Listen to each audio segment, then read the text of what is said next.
Hey guys, you guys want to start doing some demo? We got, I don't know, what about 6, 8 of people on the list.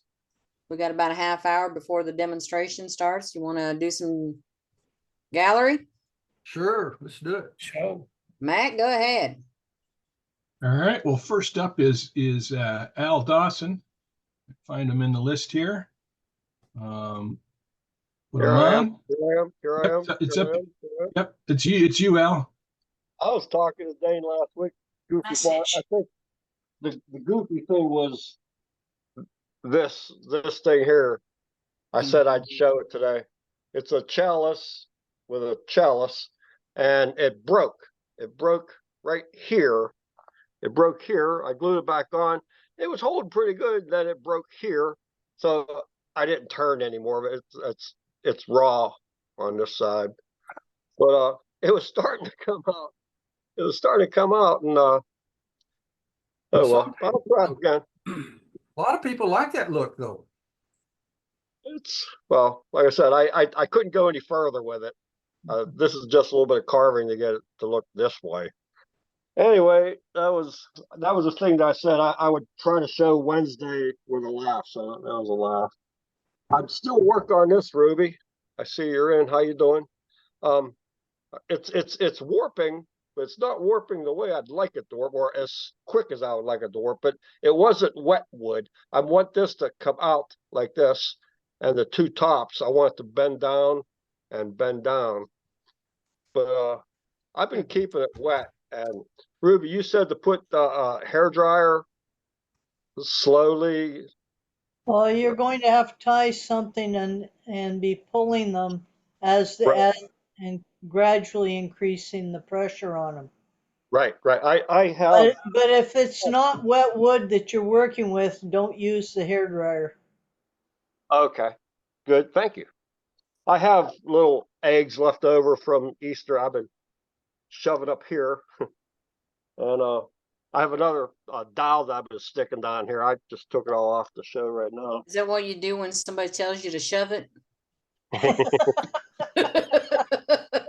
Keep that handy, huh? Just go and shove it. There's another goofy thing. I had some. It might be something good for a craft show. Something like that's that. nice. Sell it as a shove it.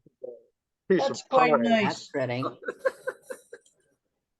Very nice. Very nice, Al. I like that. Yeah, that's nice. Yep. And remember a month or so ago, I was talking about the self-closing vessel. It cracked. It closed. It closed over 2 inches. Cool. My grandson said it looks like his Venus flytrap. Yeah. Yes. Oh, But cool. it cracked right there. And it cracked right there. I really didn't care, but it was still moving. Like I said, it was 2 inches. It was 2 inches. And it closed down to that. So I did what I wanted it to do. It's a water drop. Now I did it wrong, I'm sure. You picture a water and it drops down in the water, a drop, Right. and then it waves out. Yeah. Oh, that That's looks cool. great. That's a good Very try, cool. Al. I'd say Yeah, that's that pretty came good, out nice. yes. I like that. That's very cool. Now let me ask you: I Should the say you wave nailed it. should the waves be with this? Okay, the wave should be this way coming out, right? Yes. Yeah. That's what I wasn't sure. I kept playing with it. It was heavier and thicker. Al, the way That's you can very tell cool. is drop a rock into a dish of water and watch it. Right. There's so many things I could have made this here a little thinner and make the stem a little thinner, but No, it's a I'm good getting in there. first effort. The carving is the thing now. Carving takes a lot. It's a talent. It certainly is a talent, but you have to practice and practice. I'd say you nailed it. Did a good job. Yeah. Yep. Well, guys, thank you. I hope everyone has a good evening. Thank you. Al, can you just remind us how long you've been turning again? I'm 69, I'll be 70. I think I about 62, so about 7 years. The first year I wouldn't count. I didn't even know there was a place called Woodcraft. Yeah. And Hmm. so I was playing around and I said, well, I'm gonna try this here wood turning thing. Probably don't even know if anybody even does this stuff anymore. So I said with then I found a fella was talking about making a pen. So I went to Hobby Lobby, and they told me about this place that's called Woodcraft. I went down there and I met that there. Hey, there's a lot of people that turn wood, and there's clubs even. Did you know that? I didn't know that. So the first year I wouldn't really count, but I'd say a good 6.5 years or so. Well, I'm going to say it again. Every time you show something, it seems to get better and better. But the one thing that stands out, and the reason I asked you that question, is because a lot of people don't know this, but statistically, the lifespan of a wood turner is 2 years. And that is not because you're old. It is because you go through stages of doing lots and lots and lots, and then you hit a brick wall. And then when you hit that brick wall, you will either stop turning completely or you will go back to your lathe and you'll just do a little bit every now and again. You don't necessarily want to leave the community, but you very, very rarely actually turn. Hmm. And what I get from you every time I see you, you've been turning 6 years, but you absolutely love it. It doesn't matter whether it is cracked when it's finished. It doesn't matter whether you don't like it when it's finished. You have totally enjoyed creating whatever the finished piece is. And you are bouncing from every kind of, you'll take inspiration from Ruby, you'll take inspiration from Matt. If somebody shows you something new, you just run down to that workshop and spend a week on it. And you never cease to amaze me at what you show every single week. Well done, you, and keep turning as long as you can. Well, And I I know mean, it's people like you that give me the inspiration, and I've got a Pinocchio in the works. cool. Because you mentioned Good. Good I job. mean, yes, it's fun. I mean, my wife and I, we've known each other for 50 years, married for 48. Where our boys are grown. I mean, there's time now that she has her stuff that she does. She's teaching herself how to play guitar again. So, Well, we just I keep think I think it's inspirational that you're drawing inspiration from other people in the group, and I think it's fabulous that the other people in the group are sharing it constantly with people within the group. And like I said, some people will probably be sat there disagreeing, but I'm telling you now, you will all know people that started turning. You've seen them on Facebook, you've seen them at the groups. You will never see them again because they've gone. Statistically, 2 years is the turning period before you start losing interest in it and moving on. And it's groups like this that try to get people through that wall, because you'll have all experienced it. And I know many of you might be looking saying, well, I don't think I have. You probably have. During your time, you will have been in your shed, you'll have created 5, 6, 7 items a week. Your 7 items a week will have started dropping to 2 or 3 items a week. Then all of a sudden you'll have just hit that wall and said, bugger it, I'm going to go and play golf, or I'm going to do the garden. And you don't go to your lathe. Then you might pick up some inspiration from somewhere and you'll start again. But lots of people don't. And if you can get them through that and give them the inspiration, it will keep the countries and all of us turning for future generations. I just wanted to jump in and say, well done, Al. You are. You might take inspiration, but you're also an inspiration, because it doesn't matter what it's like. There's a lot of people wouldn't stand there and turn something like what you've turned and it's cracked, and then just say, well, here, look, I turned this. Well done. Well, Thanks for thank you so much. Again, it's a two-way street. Yeah. Uh, it's you guys, you talk about stuff. Yeah. I mean, like what you just did right there. I mean, I'm not going to stop right now. I just see what Joaquin just posted. I hope I never become one of the statistics for sure.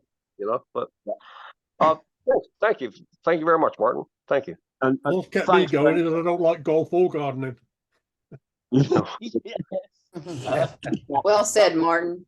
That Well must said. be a fellow Brit in the background because he's exactly the same. But I think Paul would probably agree with me. It was the Wood Turning magazine that come up with the stats of this 2 year, and there is this massive wall. And yes, some of us get through it. Some of us, keep turning. I had to keep turning because I created not a lifestyle, but I created a business and had to continue going. But no, sometimes, we hit brick walls and we've got to try and come out of the other side. Paul will certainly understand. And Yeah, been there myself more than once.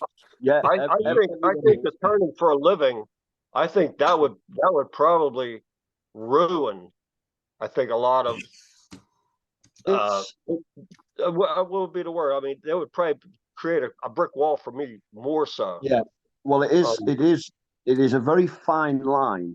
I mean, when you're turning multiple items over and over and over again, it can become really quite monotonous. I break that monotony by using different timbers. So I just love timber, and I see the difference in all of the timber. So I can turn the same item 100 times as long as I've got lots of different timbers. And I tend to do small batches of one timber, small batches of the next timber, and it keeps me going. So yes, I can certainly see where people would say I couldn't do it for a living because I would find it monotonous. We all like to I think it would take away from the fun. I mean, yeah. I agree. To show this thing that's crap, it was fun.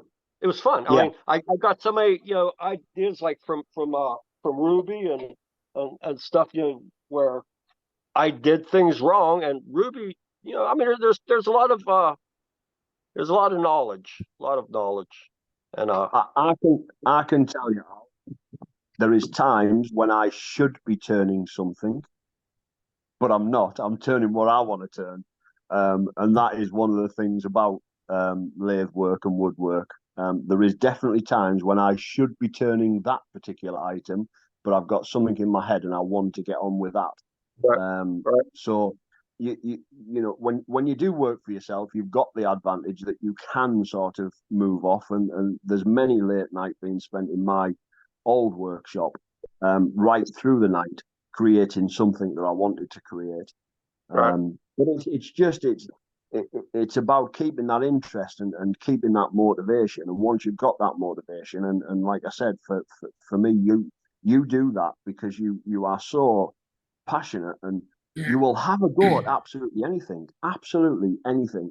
And there's a lot of the guys. There is so many of the guys within this group that are the same. It shocks me every Wednesday when I come on. Somebody has done something that's normally inspired by somebody else within the group, or they've picked up an idea. And I think it's fabulous that's happening. Scott, you're an exception. I've just seen your note there that you've been turned up. So yeah, we accept you. You are a bit bad.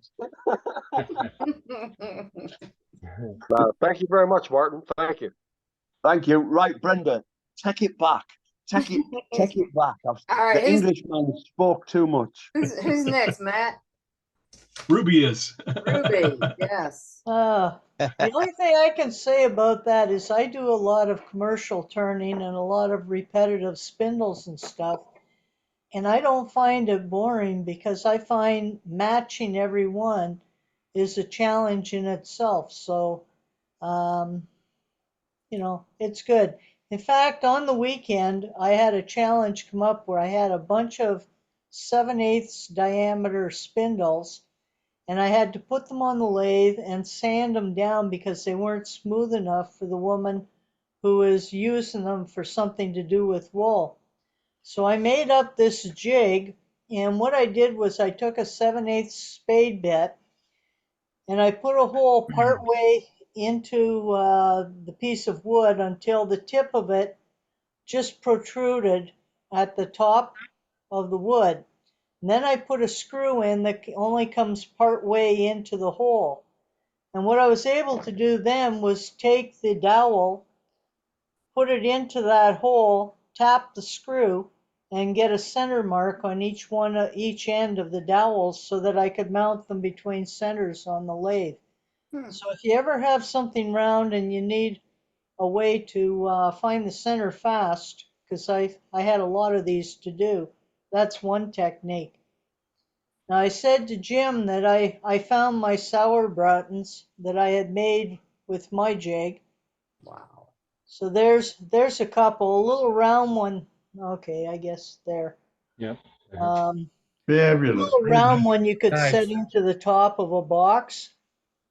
Yeah. And then some of them, what I did was I put them on my scroll saw and I cut them out. And one like this, you could make it into a pendant, hang it this way or upside down, or turn it sideways and make a brooch out of it. Mm, And you could do earrings or something with these little pieces over here. very nice. Nice. And then I had a request from a club to come up and they want me to turn some snails. So of course I had some more snails appeared in my shop this morning. Those are cute. So they're three pieces. The shell That's is beautiful.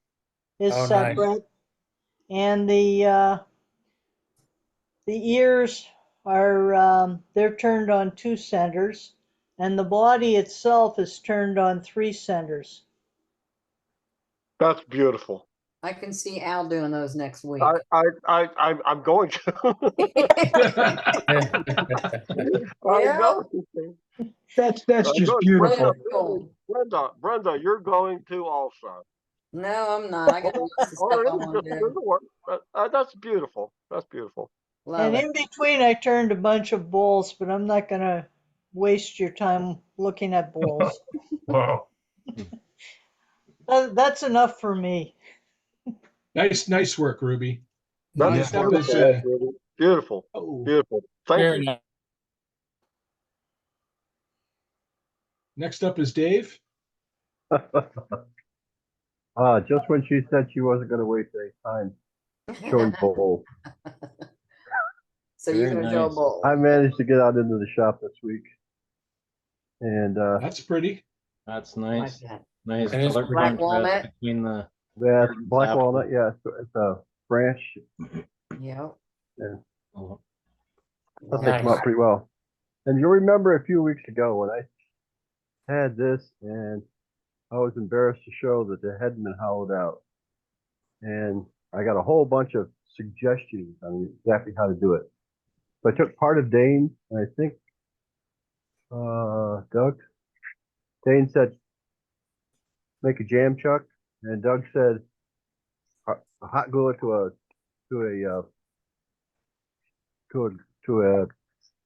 Waste chuck, a waste block. That's it. And I wasn't very successful in making a jam chuck, so I got it in there, got it straight, and hot glued it, and I managed to get it. Pretty well. Nice. nice. Cool. Came out pretty well. So in the end, I'm pretty happy with this thing, even though it's a big learning experience. And then I made Those are the best kind. the butt ugliest box I've ever seen. What's ugly about that? Well, I think I've got to take the bottom edge off. I don't like it. The more I look at it, the less I like it. But at least I got a good grain match and got it hollowed pretty well. But Nice. I know what Martin says about losing inspiration. I lost a lot of inspiration because I have right now a 2-year-old that's taking a lot of my time. Mm-hmm. But I still love getting out in the shop, and I'll be back. You're supposed to have those 2-year-olds when you're in your 20s, Dave, not when you get our Well, no. age. He's a grandson. He's not. Oh. A few years ago, somebody asked me if I would ever have a grandson, and I said, I don't think so because my son is not ready. But then I got a surprise on Christmas when they gave me, opened up a package that had a onesie in it that said surprise. But I'm Good. having a blast. But Yes. I am frustrated that I can't get out there more often. It'll We keep you always- busy. We always have times in our lives where complications get in the way, whether it's kids or whether it's something else. What I'm referring to is when you start making excuses not to go in the shop because you can't think of anything to make, you can't think of anything to do. That's really interesting, Dave, that you've held that box up and you've said, I don't like this, but you're going to correct it. You're going to put it back on the lathe. You're going to change its shape. And really, that also is many things about turning. If you're making something, you shouldn't be standing back and saying, if I did it again, I'd do it differently. You know, because if you're going to do it again, do it again. Do it again, do it differently. Yeah. If I made that, I would do it like this. We need to keep going, and we need to keep, realizing our mistakes and changing them if there's time to be able to do that. The amount of times I hear somebody saying, well, it's not quite right. Okay, then make another one and make it differently, because you won't know if it's right until you've made the second. Because when you make the second that you think is going to be right, you might find that the first one was better than the second one. And like you said, if you put that back on the lathe and you take the bottom off that, it will make a massive difference to the shape. But it doesn't mean you're going to like it. You liked it when you took it off the lathe. It's only now that you start looking at it and thinking, I'm not so sure about that. Yeah, upright True, is a lot that's different true, than Martin. sideways sometimes. Captain Eddie always says, this is a no but. And none of us have any right to say, well, that doesn't look very nice. You know, it will be better with the bottom taken off. That's not what the channel's about. But when you say, I think it'll be better, it's your item. And like you said, take the bottom off. You might not like it. What you can't do is put the bottom back on. Jim Duxbury will probably have a jig to allow you to put the bottom back on, but in reality, you are better off just making another one with a bottom if it was better. But yeah, nice job. Well done, Dave. Yeah, Jim does a lot of jaw dropping for me. I see his stuff and I go, I can tell you, unreal. it's easier to take the bottom off than it is to put it on. So Yeah. Yes. Well, we'll let But I we'll let agree you with- go with that one. I My agree big- with my Martin. biggest Make frustration- another one. Don't take the bottom off of that one. Make another one. Yeah. And Way see I which look one at you it like is if- better. The way I this look is at true. it is if I don't like it, it don't really matter, because there may be somebody out there that might like it. Exactly. So just Someone make will another always one. like it. Well, that's Then, another thing. I've always been getting a lot of pressure on. Well, you've got to set up a craft table, yada, yada, yada, and all that Yeah. stuff. I worked for 45 years because I had to make money. Well, I don't need to now. it ruins your day. And once I'm gone, if somebody throws it all in a bonfire, whatever. Yeah. But I'm gonna have a blast in the meantime. There you That's the go. way I But look you're at it. you're the only Huzzah. one that I've For heard. sure. You're the only one that I've heard with grandkids saying that they don't need to make any money. I want grandkids like you've got. Well, I'm not rich, but I'm comfortable. So who's up next, Good. Matt? Next up is Dewey. Hey, hello, everybody. Now, I haven't Hey, been in the, yeah, you hear it. Yeah.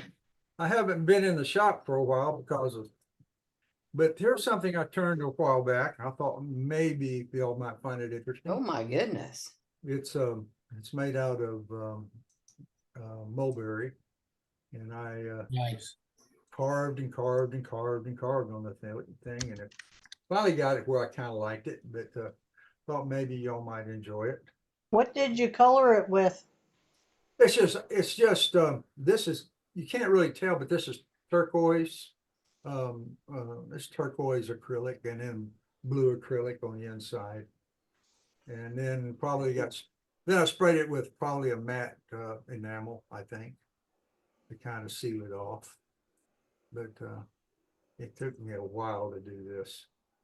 But it finally turned out where it's not too bad. Not too bad at all, really. So, No, it's nice. all righty. Nice, Dewey. Yes, Thank it- you very much. I appreciate it. Anyway, thanks for letting me show. Yep. Who's next? Well, Brenda says that that Roger Wallum has something, so we're going to show him next. All right. He's there. Yeah, I'm here. All right. This is a bowl that I turned out of a tree that came out of my sister's yard. She wanted to have a couple bowls made. After the tree got burnt partially when her house burnt. Mm. So she got her house about 3/4 way done now, but she wanted some bowls. So here's, Ooh. Did you core those out? yes, I did. Oh, nice. Nice. I'm trying to get my coring system set up and I'm not having much luck. And I had a piece left out of the half that I did this out of. So I turned a little box. Cool. Very cool. Did you say what kind of wood that was? It's elm. Okay. Yeah, I was going to say it looks like elm. Nice. Nice. Well done. Beautiful. What did it smell like when you turned it? Huh? What did it smell like when you turned it? I don't know. My nose isn't good enough to tell. Oh, okay. Well, It smells like elm, Cade. Our Or elm elm, you could smells like tell. farm animals. Say chicken. And I know people who say that oak doesn't smell very good either, and I love the smell of both elm and oak. So you know, there's some of the bark. So Oh, nice. Yeah. Hi, Mrs. Roger. Hi.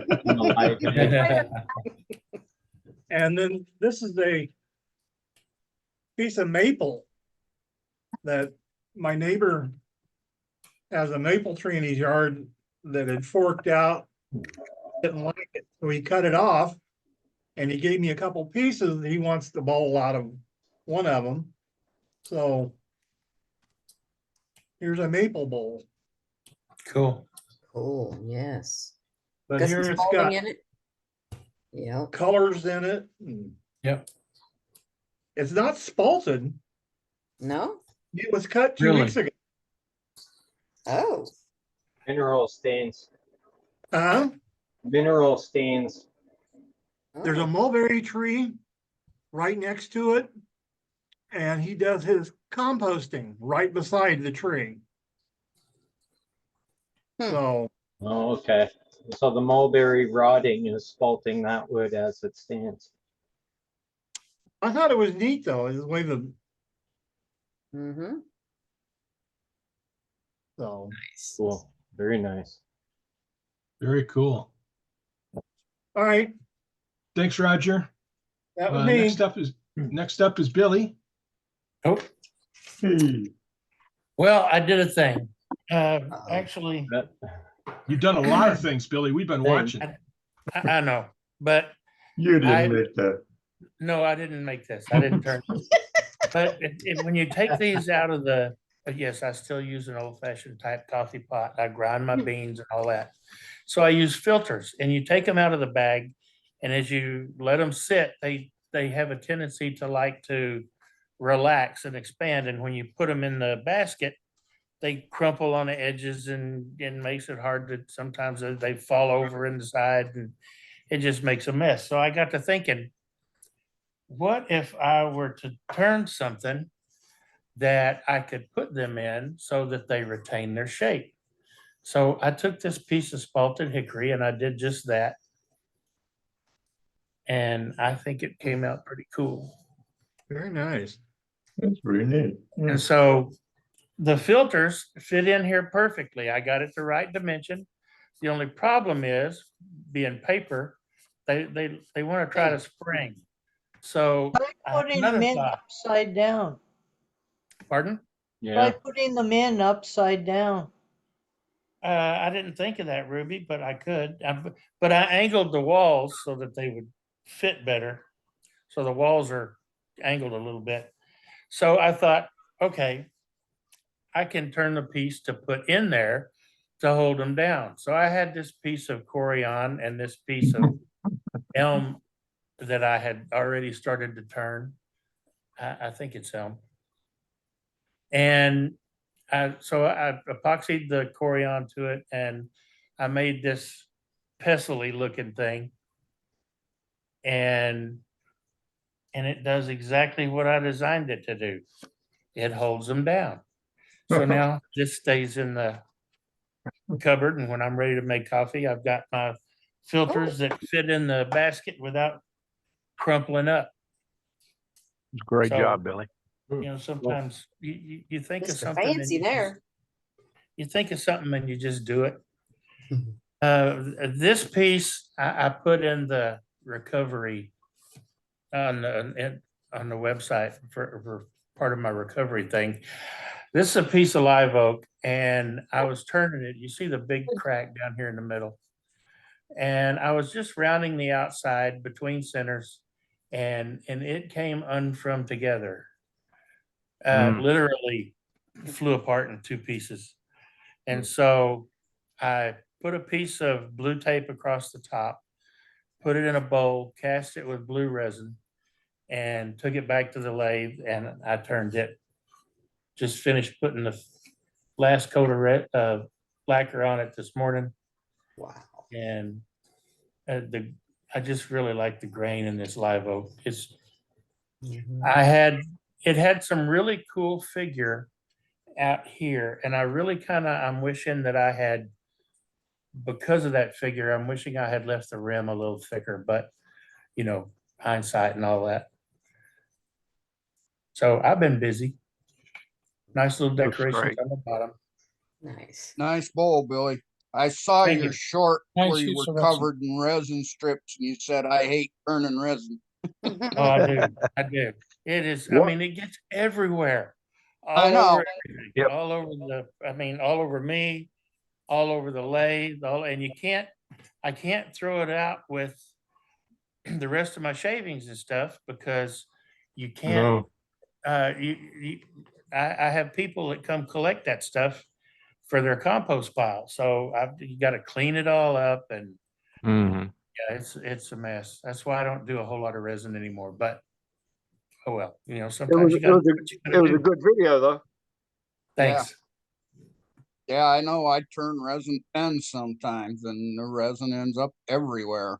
Everywhere. And I have to keep the resin shavings separate because I use the rest of my shavings to mulch around my bushes. Yep. Mhm. And it'll rot, the mulch will rot it, except for resin don't rot. No, Yeah. that's all I got.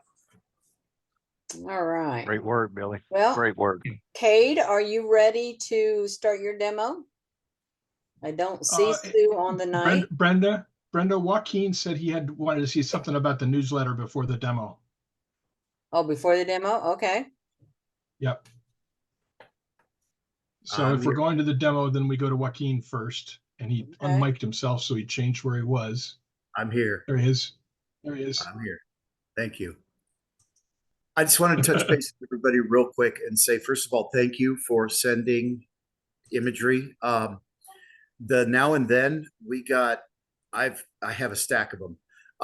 Bless his heart, Matthias Beer didn't understand the assignment and sent me pictures of himself. But good humored. I sent him back a note. I said, listen, I'd love to post pictures of your lovely face, but we're talking about our work. He said he didn't read it very well, and he'd send me some pictures of his work. So the now and then, I can probably roll for a couple of newsletters.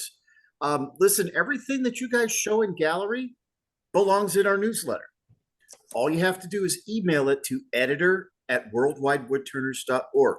Send me your original photo, full-size image. And the reason for that is because if I can shrink it to put it into the layout, it's going to print beautifully. But if I have to grow it to go into the layout, it's going to get pixelated and look like 8-bit from 1987. So please send me your full-size photos. A lot of you are zipping photos, and that's fantastic. Remember a couple of things. I can't even remember the name, but several of us send from our business email account. So it's XYZ Woodworks. Okay, cool. What's your name?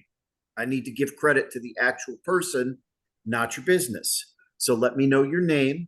I've got some of you. John Moore is trained now. He sends it from his business account, but signs it John Moore. So I remember, oh, that's John.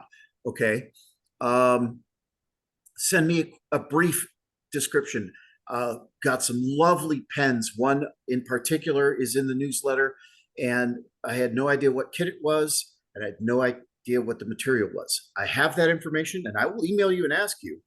But if you send it in the first place, you'll just get an email saying, got it, thank you, and look forward to seeing it in the next newsletter. So I don't mind the back and forth, but I'm usually doing those emails at 4:30 in the morning before I go to work. So my spelling's not real good because the coffee hasn't kicked in. And sometimes the space bar eludes my thumb. So last issue was huge, 10 pages. That was a lot of work. It was so much fun. Keep them coming. I know Joaquin Vincent is working on something exciting for us.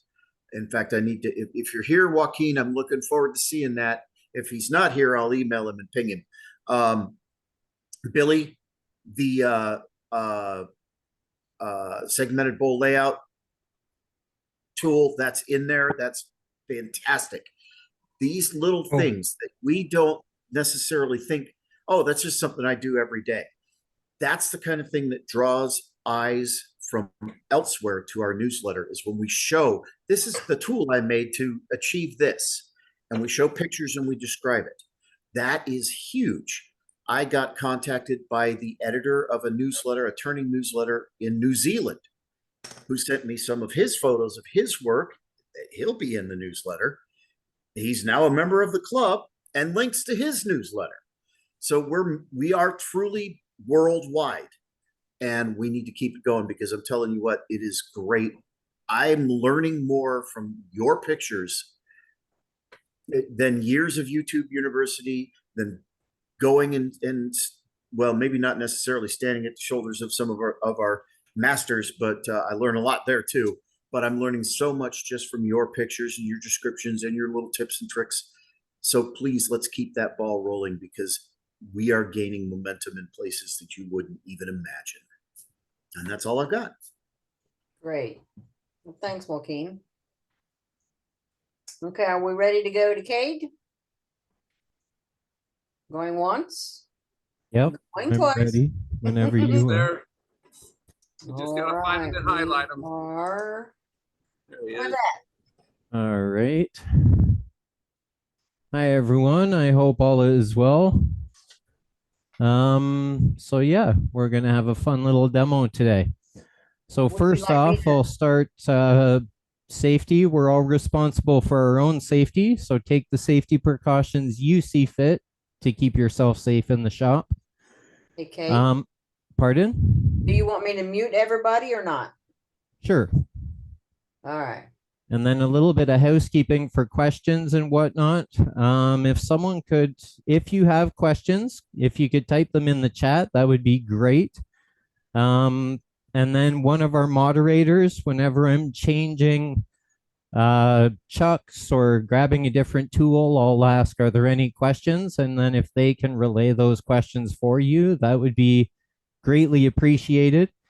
Now, if there's something really, a question that's really important to what I'm doing at that second, moderator, feel free to interrupt me. I'll be wearing earplugs, so I'll hear a muted voice. I'll stop the lathe, take my earplug out, I'll hear the question, and I can answer it as we go through the demonstration. It's just a little more, a little less hectic than having everybody unmute themselves at once. That can prolong the demo quite significantly. Okay. Can All we right. can we get one person to to volunteer to do that instead of having everybody, you know? I can do it. All Brenda. right, Scott's gonna be the moderator. Okay. All Thanks, right. Scott. All right. I'm All going to right. mute everybody. And then you'll unmute yourself, Kade. Yep. We are here. All right. Thanks. Thanks, Brenda. Thanks, everyone. All right. So the project we're going to do today are back scratchers. They're a fun project. They're turned off center and they're good sellers. I actually had an order for quite a few for a couple stores. And in making them, I prepared extra so I can put some in the galleries that I'm in. Now, I make them slightly different than some other people, but there is more than one way to skin a cat. So I'll start off with showing some examples, and then I'll talk about how I prepare my material. Then we'll get into making a mess. I'll turn the piece. We'll go to the bandsaw. I show you how I cut the piece. And if we have time or if people are interested, we can play with color because I have some that I colored. All right, so first off, I'll show some examples. So here's one example. This one's just made out of regular maple. Now I put an eyelid in the top. I have a piece of crappy string in there right now just to hang it to put finish on stuff. But when I'm done these, I will put a nice piece of leather or something in the eyelet. Now there's different ways you can do it. You could drill a hole through the top and feed that string through it as well. Now this is turned off center, so we get the handle or the scratcher up here and then the handle down here. So it's tapered upwards. So you get more of a scratching effect or more of a claw in that way when you turn it in that fashion. So this one's pretty plain Jane. This one is maple.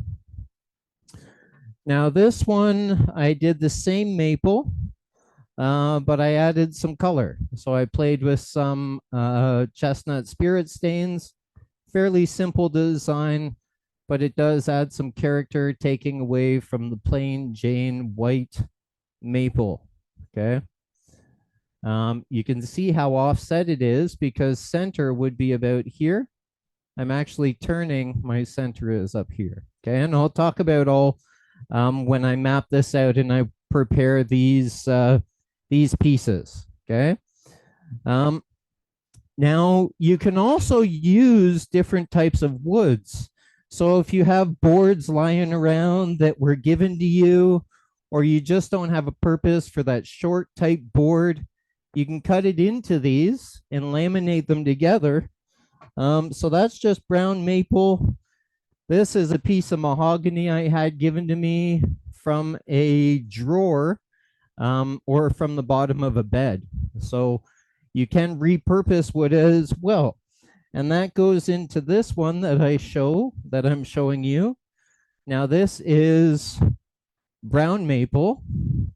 And you can see here I have laminated it with mahogany, that mahogany that I just showed you, brown maple and mahogany, okay? So you can laminate woods together, give them accents and color.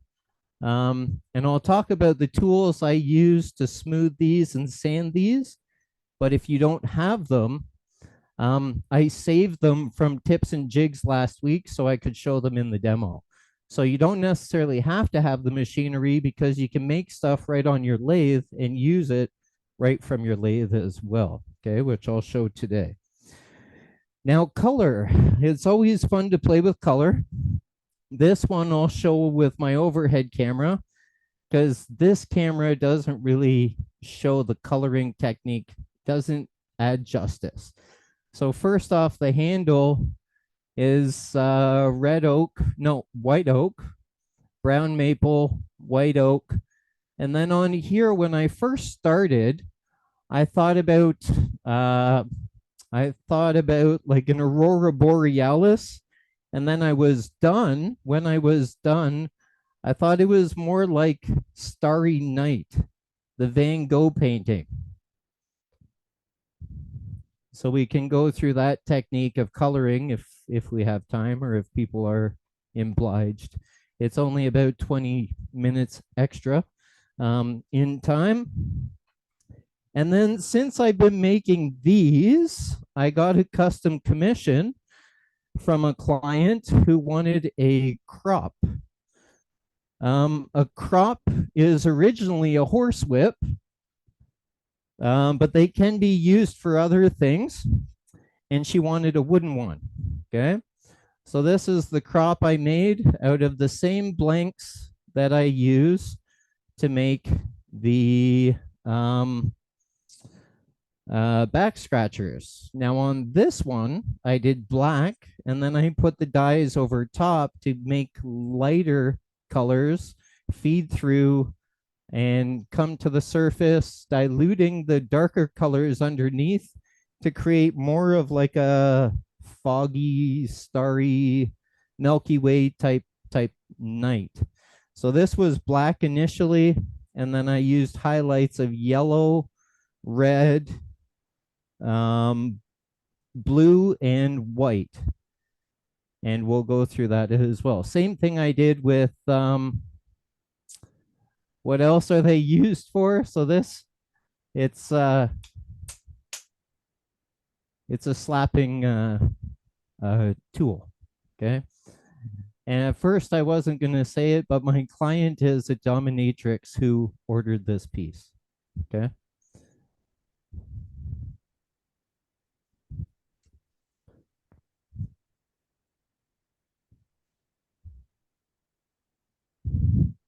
So now let's talk quickly about preparing our materials. So when I prepare my materials, a crop standard length is 18 inches.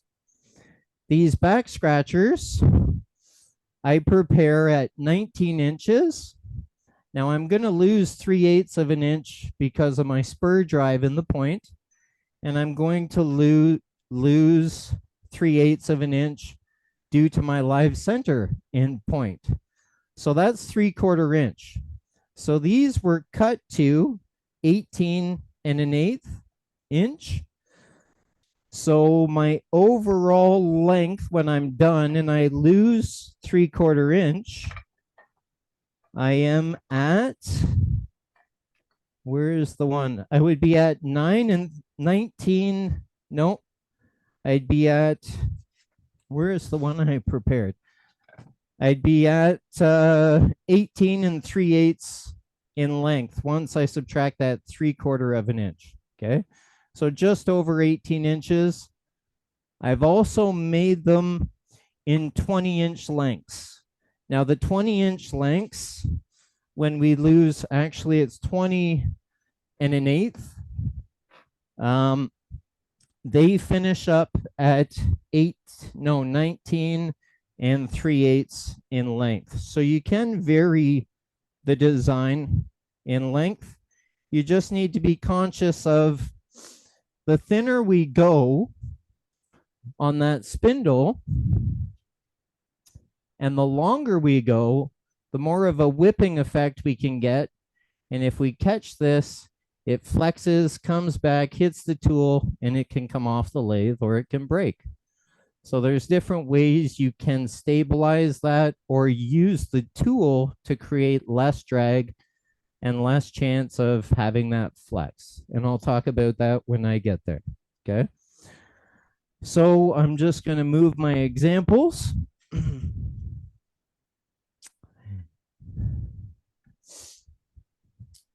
So here are my pieces that I prepared. Now you can make these with different length and different widths. I've seen them made with 1.25 inches, 1.5 inches, 1 3/4. It all depends on how wide of a scratcher you would like on the tip of the scratching back scratcher. Okay. You can vary them, bigger, smaller. I wouldn't go much smaller than an inch. So I make mine 1.5 inches wide. I've seen them made with inch thick material.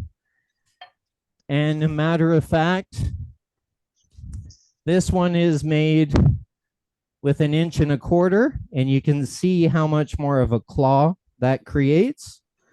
Whereas this one is created with 3/4 of an inch thick material. Okay. So it depends. You can size it up, size it down, depending on how much or how much of a claw you would like. Okay. They're both going to work the exact same and scratch that itch for you. Okay. Now the crucial measurements. Okay. These are laminated. I've made them in many different sizes and lengths. The handles are measured to 6 inches in length. I laminate them together with clamps with Titebond 2 because these aren't really going to see water. Okay, you could use Titebond 1. They're not really going to see water. Okay. Also, you could use a plasticized waterproof finish just in case they're likely to see water. Okay. Now,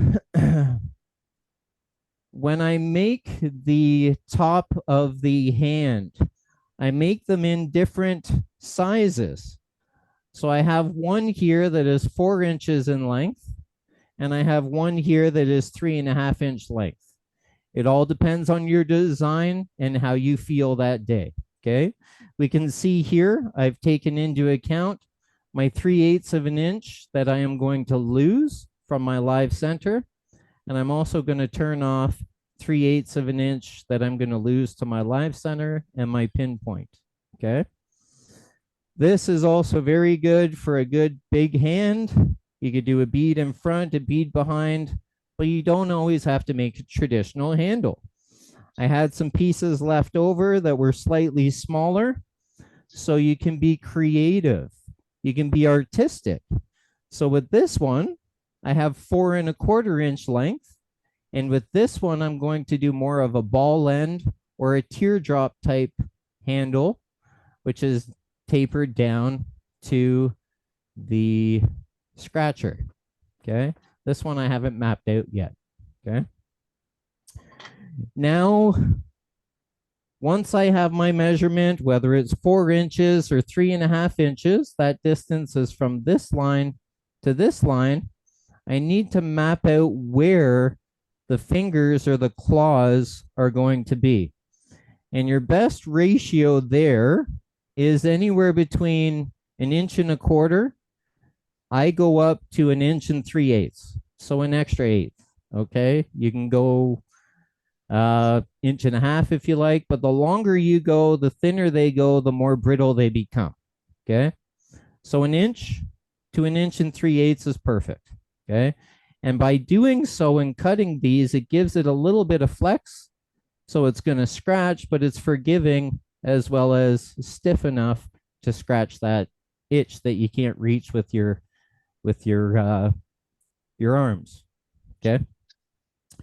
Now, how do I set these offset? I set these offset by 1/4 inch. So I have my center line. I measured from the top 1/4 inch down. I created a line. I took that center line, went up to that 1/4 inch center line, and I marked it with an awl after all. Now, the reason I have 2 of them is because when I looked at this piece, I saw this tear out caused by the swirl and the curl from my planer, or the planer who planed this wood, because this wood was given to me and I didn't actually plane it. Okay. So I didn't see that at first, and I was going to make this the top part of the claw, but in fact, that would take quite a bit of sanding and make my claw that much thinner. Okay. So I switched it to the other side. I marked my 1/4 inch, marked it with an awl. I make that line across this side as well, and this side, so I can see those measurement guidelines while I am turning this on the lathe. Okay. Now, how do I create the claw? It's a very high-tech instrument. It's actually your toothpicks from the dollar store. I take this off. Now you could freehand it if you like. Oh, here we go. Or you could use something curved.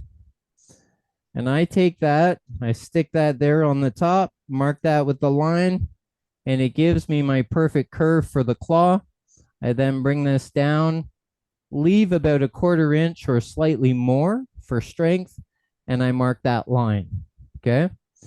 Once I have turned this, then the only part I freehand is the connection from here to about here, okay? And it all depends on how thin I went here. Now the thinness, the length creates whip, so I don't recommend going less than a 1/4 inch. And I normally taper that down to a 1/4 inch. No, not a 1/4 inch, 1/2 inch, sorry. 1/4 inch would be whipping like no other. So 1/2 inch thickness, okay? Now that is how I map out my piece. Now, when you make your fingers, you can make them however many fingers you like. The first one I made, I think I had 7 because I did 1/4 inch increments, okay? If your bandsaw's off, one might be thinner than the other. It's not a good thing because you now have a weak finger. So then I thought, I don't live near a nuclear plant and I don't have 7 fingers. So I thought, why not make it anatomically correct with 5 fingers? Okay. 4 fingers and 1 thumb. Okay. So now I have to do a little bit of math. I take 1.5 inch. I divide that by 5, which is 0.3. And if I keep that in fractions, that's 3/10 of an inch, which is a little tricky to measure. So now I converted that to millimeter, which is 7.62 millimeters. I rounded down close enough to 7.5. So I did 7.5, 7.5, 7.5, 7.5. If one looked a little bigger than the other, I just moved that line over a hair, okay? Close enough, millimeters. The Brits got it right, much easier to measure in millimeters than fractions, okay?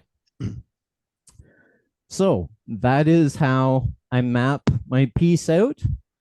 And now we have a little bit of a choice. I have 3 of them prepared. I'm not going to do the short handle. I'll do that another day. And I've made them in, here's the white oak one.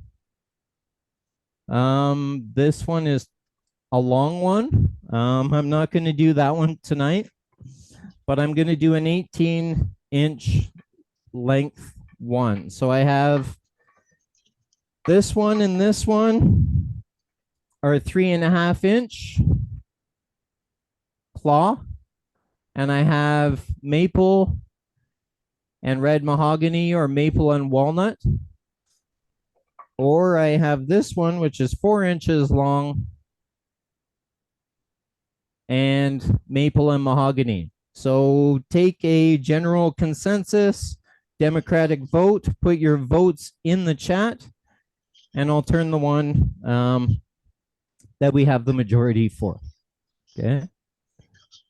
So let's see. The length of the claw doesn't really matter. So if we go mahogany or walnut, that'll be a little quicker and easier. Any questions so far about the setup, the gluing, the mapping it out?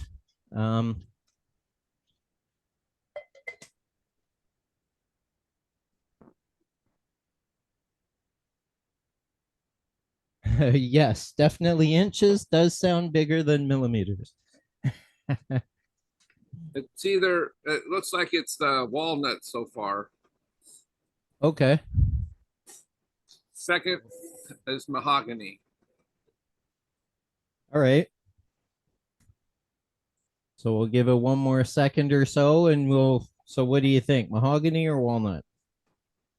They're still coming in. Can I vote twice? No. Just kidding. Wow, it's almost a tie right now. What if I raise both hands for mahogany? Does that count as?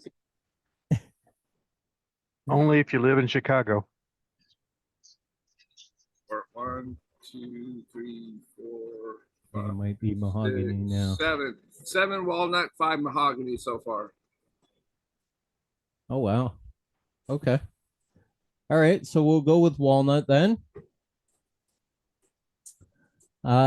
Whichever wood you pick, the turning is the same. So it's just aesthetic. Okay.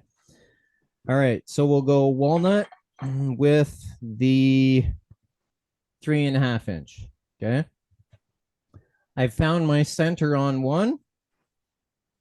I've found my off center on the other.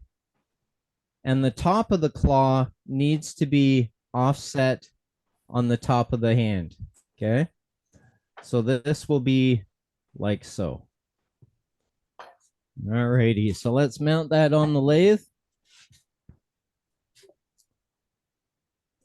Find my point. I find my other point here. Oh, wrong camera. Somebody voted for walnogany. Walnogany. Okay. We're grafting. So I tighten this. I bring this right up so the cup is in line with the wood. That makes sure I have a good tight spur drive here.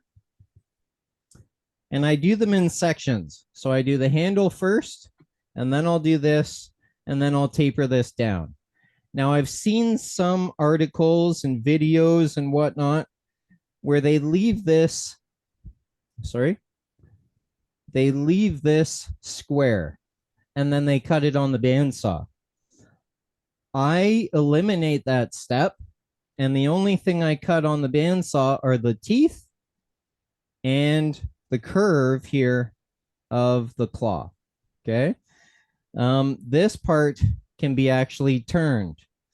And these ones that I've done have all been turned.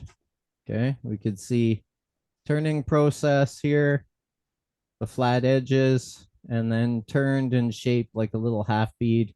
So I eliminate that step of cutting. The only thing cutting is this part, and then a little bit of sanding. Okay. But again, there's so many ways, no way is wrong. Do it how you would like to do it. Just try and stay safe. So most of this will be turned with a spindle roughing gouge. So my tool rest is below center. So I'm cutting at the center point of the wood. No, I do not use a jig on the bandsaw. I use the flat face of the wood. Okay. And I'll show you that when I cut it on the bandsaw.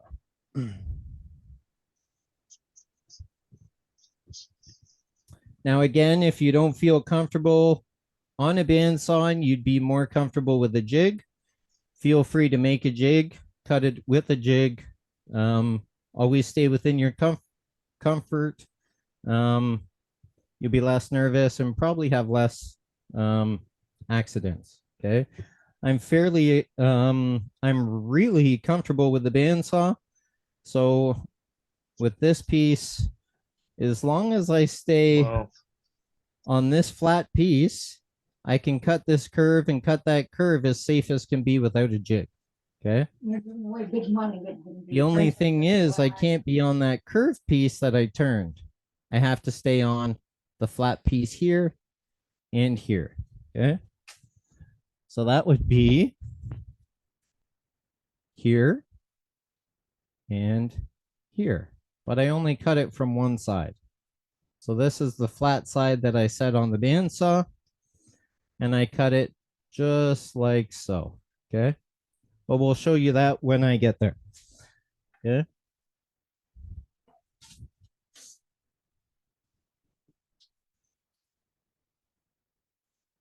All right, first things first, I've set up my tool rest. I've checked to make sure we're not going to hit anything.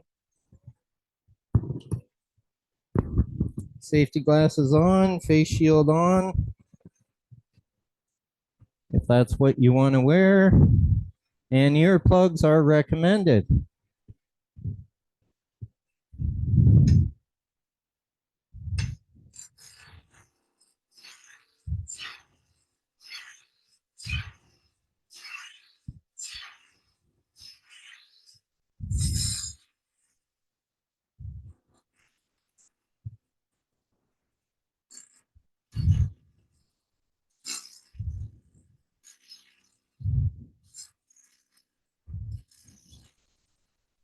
You see, I am stopping before I go uphill and I come back, because if you get too carried away and cut uphill aggressively, you're going to catch, and this will come off the lathe like a cricket bat. Okay. Now I'll just double check here that I'm round. Fairly close. I'm round here. I'm not quite round here because this is still rectangular. Okay. So I'm going to lose 3/8 of an inch. I'm going to also have roughly 3/8 of an inch of a button, and then either my bead, V bead, whatever you like to do to create your handle within that space. Okay. I leave this when I'm shaping the handle so I have stability. I do all this second, and then some of the shaping of the claw in between two before I get too thin, down to 1/4 inch. Nope, 1/2 inch. Why do I keep saying 1/4 inch? Yes, it's 1/2 inch thickness on the shaft. Okay. All right. So first things first, I want to do this in increments. I don't want to take this right down to 3/8 of an inch right away, because I will have vibration and movement here. So I will work my way down as I start to shape that bead. Okay. Over here, I can go down as far as my spur drive, because I want to keep my spur drive in nice order. And I like my tool sharp. Okay.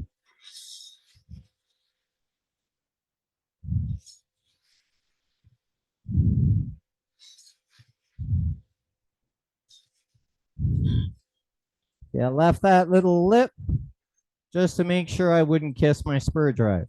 Okay.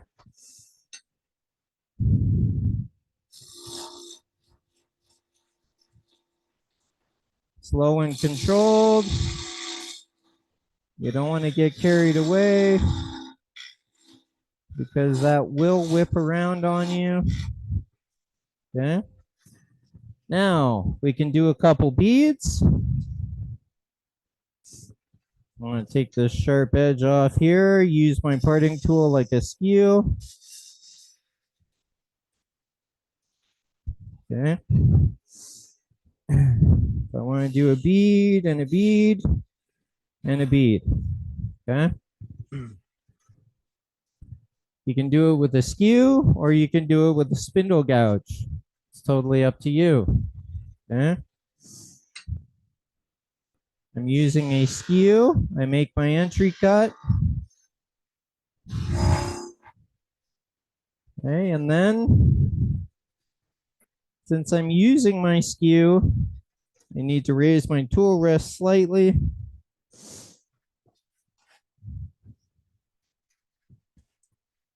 Now, if you're more experienced and you're not too far low, you can actually angle your tool up more so you're riding at that 11 o'clock. But if you get a catch, it's more of a violent catch. So intermediate, beginner, raise that up so you're cutting above the wood.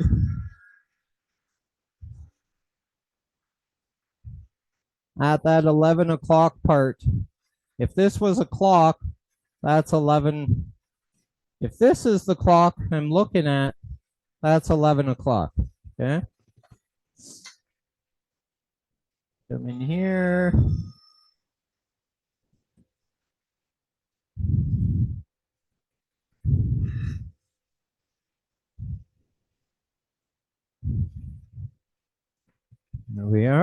There's the first half of my bead.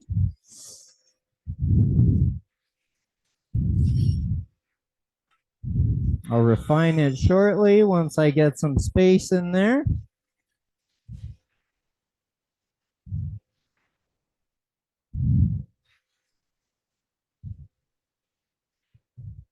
There.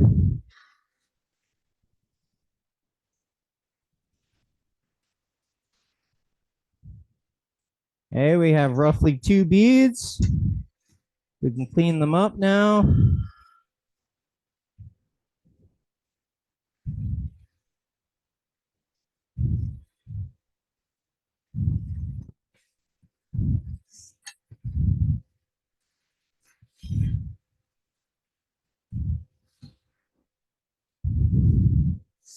I want to remove some of this so I don't kiss that edge. Now I can get around here without kissing that sharp edge with my skew. Okay.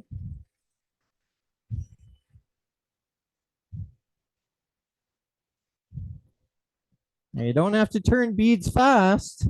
It's better slow and controlled because you're less likely to get that catch. The way we get that skate away is when we come up off that. Oh, we come off that bevel, we catch it, and it kicks back because the curve of this and the curve of that kicks it back in that direction. So as long as we stay on the bevel, as we transition around that corner, we're not going to have any surprises. Okay?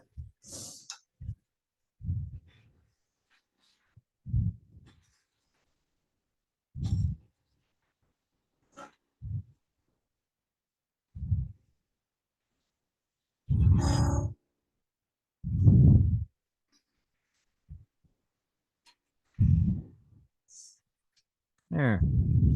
Now it's coming along. We'll refine that shortly.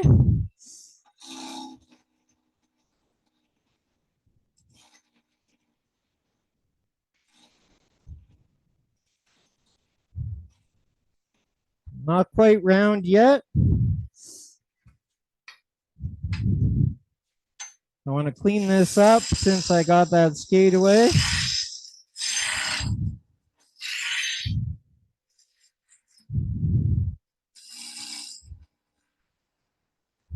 See, I'm using the corner of my spindle gouge to get in there with the corner so I don't kiss the bead.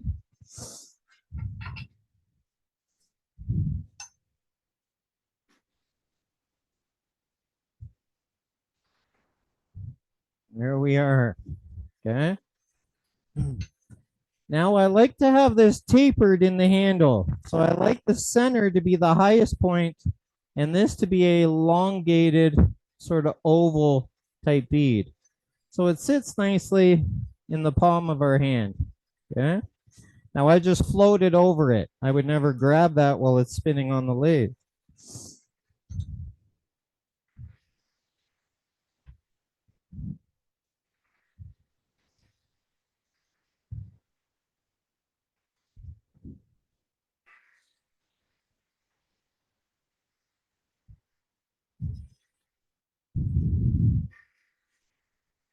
Just a very slight taper.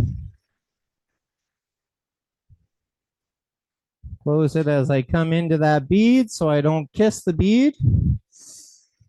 Then I can come around and refine the 2 connections to a tight join.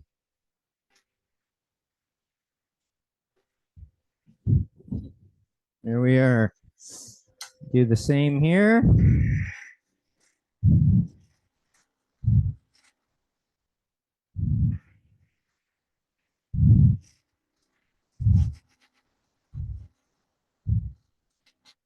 I'm already getting vibration, which is totally fine. I can double check because I do want to leave some of that wood still there. Okay, so I still have the walnut and the walnut. Okay. I taper that down so I get almost like a cat's eye with the color contrasting wood. Okay.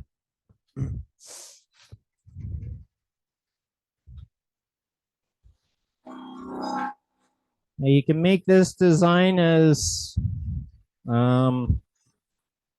crazy as you would like or as simple as you would like. It's totally up to you.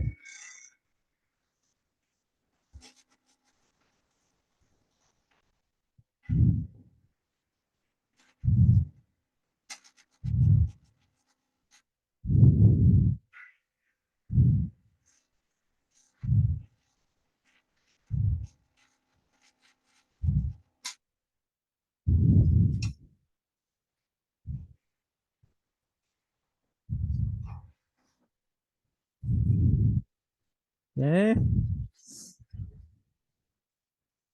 That feels pretty good in my hand. Vibration from this, but that can be cleaned up with your spindle gouge.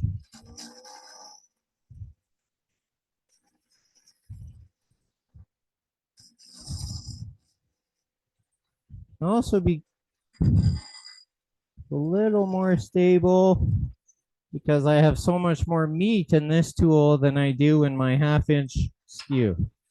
Okay. Same with my parting tool, even has more meat in it than my skew, so I could use this like a miniature skew. Yeah, there we go. Vibration is now gone.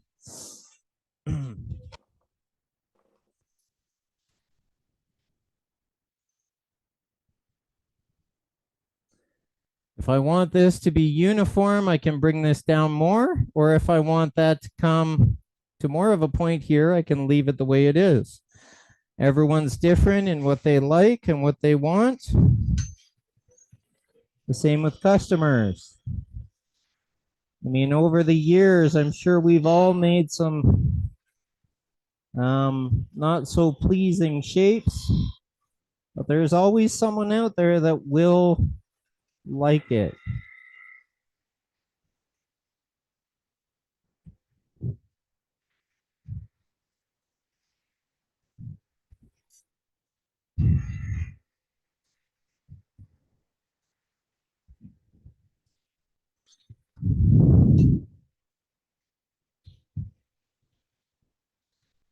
There, that's good.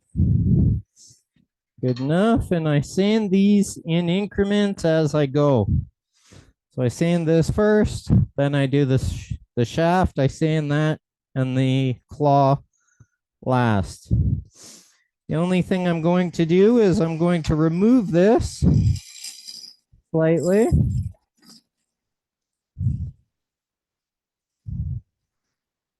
So I don't kiss my knuckles Hey, your hat's getting in in the that way. corner when I'm turning, or when on that corner when I'm sanding. I don't think he can hear me. He's got his earplugs in. Now in production turning, we often don't remove our tool rest, but you can see I have plenty of room in here and I'm not going to get caught in between. But I do not want to be over here where I can get those knuckles whacked by that rectangular piece of stock. So I would leave my tool rest here and I can still safely sand. I actually use it as a stabilizer so I can hold the sandpaper. I'm anchored to the lathe. I'm a little more stable.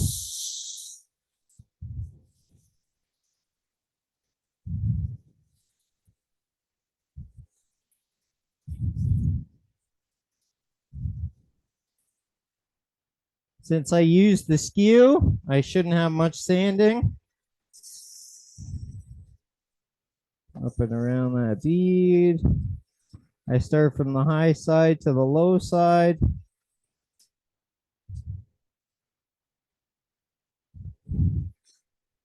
Sandpaper is still a cutting tool, so you can use it to refine those beads.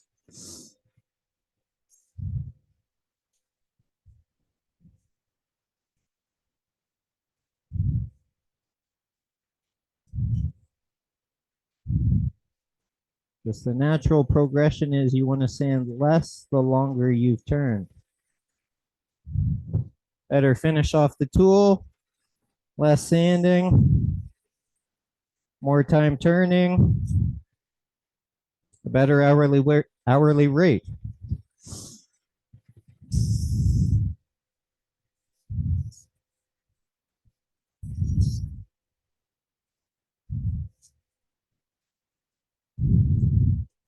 I fold the paper so I can get into that bead nice and tightly. I don't stay in there too long because I don't want to change the profile and have a rounded bottom to the bottom of my bead. I like those tight, sharp corners that the curves converge into, making that bead even more pronounced. Okay, there. Now that is done. If I'm inclined, I can take a higher grit, sandpaper. This is 320. The one before was 240.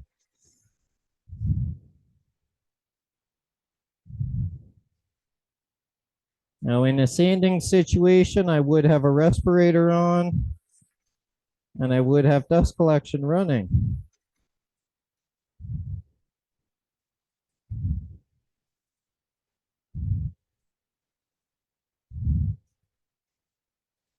Watch out for that spur drive as you come around that corner. You don't want your nails to get ripped off.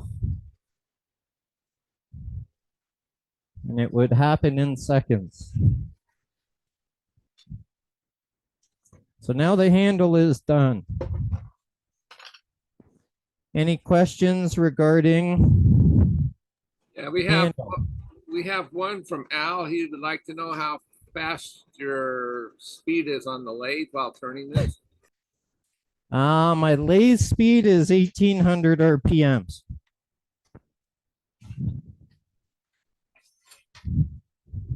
All righty. And one thing, Kate, there it wasn't for very long, but your hat seemed to get in the way of the camera. Oh, okay, sorry. It is all right. It was just for a few moments, but I just thought I'd pass that along to you. Okay, thanks. So now I do from here to here, okay? This is a 1/2 inch diameter. This can be whatever you want it to be, okay? And taper it down to a 1/2 inch, okay? As long as this is round, you're golden. And there I'm at 5/8, so that's good, okay? Now, with this being so thin, I want to be as close as possible, but stay safe. And this can be done with many different tools. I do it with a roughing gouge. It's easy enough. If I want, I may do one pass with the skew just to clean it up. But the way I use my spindle roughing gouge is on an angle, so it's a skewed like cut, which in turn creates less drag, less resistance, a finer cut, less vibration and spiraling made on the spindle.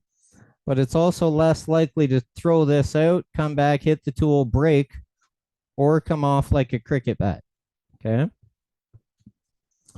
I don't want this flat, and I don't want these points up because I am scraping, and these high sides will catch the wood, burying that curved portion in the wood, causing that to be that much more violent, okay? Also, you can turn this sideways, and I could use the flat side, but now I have this full side in contact and drag across the wood, which again can flex, throw it off center, give it more warp and twist. So as a matter of fact, I have this slightly angled like this, and I'm cutting with this wing, but I'm cutting in a manner that it's like a skew type cut. Okay. And yes, that's great comment. Always stay within your comfort zone and turn at a speed you feel comfortable with. What kind of crazy crickets y'all have that you need to make a special bat to whack them with? Oh, all right. I thought it was a question. Sorry. All right. So I'm going to start by turning this. One thing I like to do is I like to define where the top of my claw starts and stops. Okay. Which is this line. I mark that with my parting tool. Come into about here, take this down, come into about here, take it down, and then refine it to my tapered down to 1/2 inch. You don't want to go too thin here right off the hop because I have all this meat here I need to remove. It will be whipping that much more.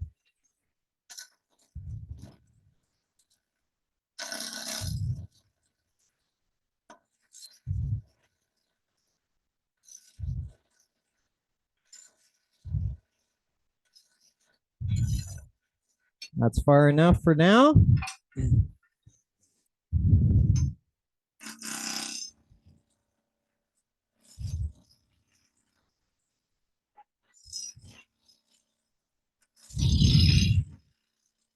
Go as fast as you feel comfortable. The faster you go, the more aggressive you are, the more whipping and vibration you will receive. See how I put the tool sideways? So if I hit this, I'm not going to catch. If I was like this and I hit that, that whole side grain piece of the claw would come out, and unfortunately it would probably be garbage.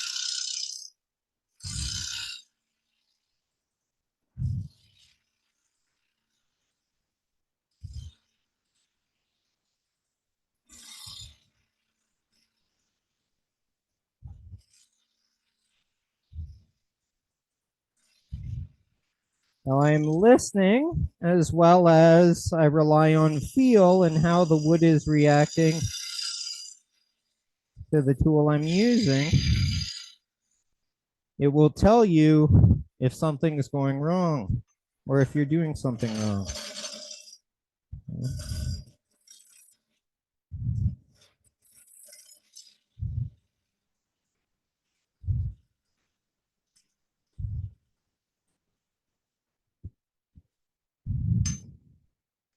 Now I switch so I don't kiss that bead with my flute.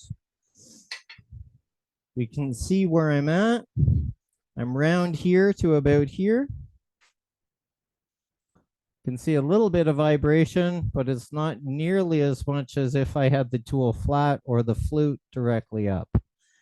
Now I would take this down to about this diameter, do some more, and so forth. Now, before I go too far, one thing I want to do is, rather than cut these on the bandsaw, I want to round this and cut this on the lathe so I have less time on the bandsaw. Okay. Now, from here to about here, I can use my spindle roughing gouge, but you need to be very careful and conscious of this end because that is all end grain. And what don't we use a spindle gouge on? End grain, because it's very grippy, grabby, catchy. The end grain is very grippy, grabby, and catchy as well. Okay. So you got to be mindful and careful of that. Okay. So when cutting that, I angle this and skew it. So I'm now I am riding that bevel downhill and across that end grain rather than straight on and catch my end grain on this curve, throws the tool into my end grain, more of a violent catch. This is breaking or coming off the lathe. Okay.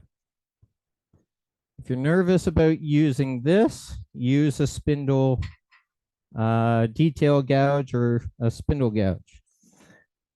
And I will refine that cut with this spindle detail gouge, okay?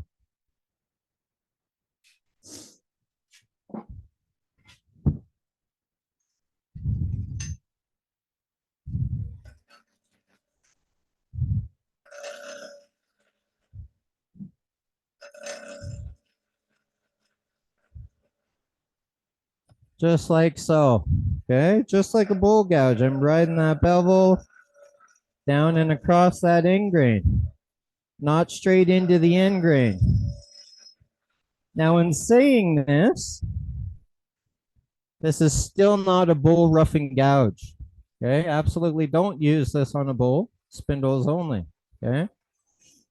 The AAW has a statistic they publish yearly of how many people injure themselves or kill themselves using a spindle roughing gouge incorrectly on a bowl. Cross grain alternation, where it goes side grain, end grain, side grain, end grain. Okay. Now I'm going to come in here again. I can still see my line. I come in there. I'm getting a little bit of vibration. So what you can do is I can grip this in my forearm, one-handed. I reach over here and I stabilize the wood as I anchor the tool to create that cut. Now it is a very light touch. You do not want friction burn. Okay. Another good thing you can use is if you have a scrap piece of leather or a scrap piece of carpet. It works very well. I can now hold that and grip that without burning my hand as I stabilize the wood for cutting or parting. And the parting tool is a glorified scraper coming in straight on into those fibers. Unless we angle it like a miniature skew and slice across those fibers. We'll see how far I am. And I am round, okay? I'm not quite far enough to get that curve that I like, but I am close to a 1/2 inch. I am a 1/16 away. So I will remove that 1/16 once I have tapered this to that, okay?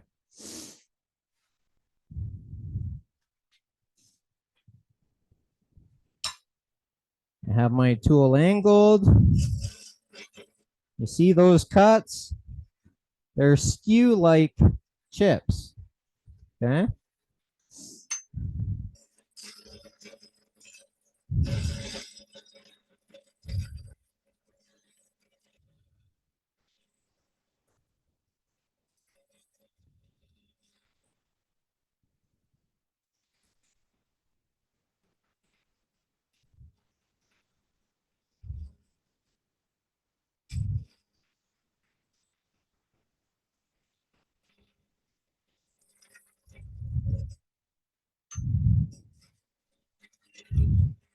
If you can't see what the tool is doing, clear the shavings from the flute. You will run into less surprises. You see how that flexed slightly on me? I came down into the bottom of the flute where I had much more drag and resistance.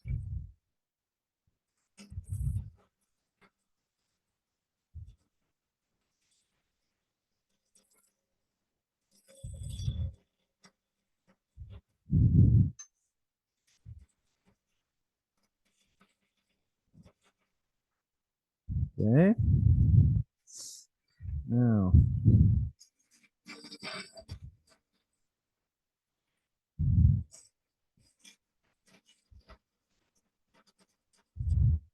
If you're getting vibration, what degree do I have the spindle gouge at? 30 degree or so. And I'm cutting with this at an angle, which No, is no, roughly no, no, 45 no, to the wood. no, I'm sorry. I was talking about what do you have your grind, your grind on your spindle gouge? That's It's factory ground. is that what 80 degrees?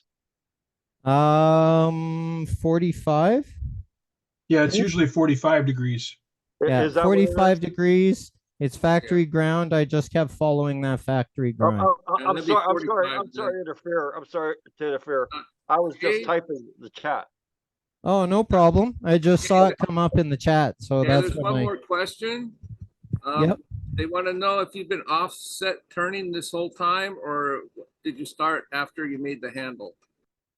No, I have been offset the whole time. So Okay. this, my tailstock is a 1/4 inch away from this face of the wood. It's not on center point.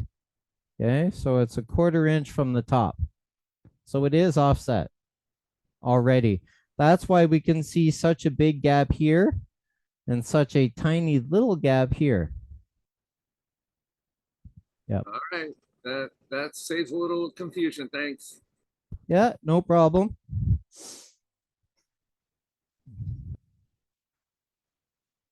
Now, if you're getting vibration, better safe than sorry. Grab your piece of leather. Now I have this tucked on my forearm like so. I have this gripped up like so I have more control. I'm holding this like this, and my thumb comes over and supports the tool. Okay, so just like so. Okay.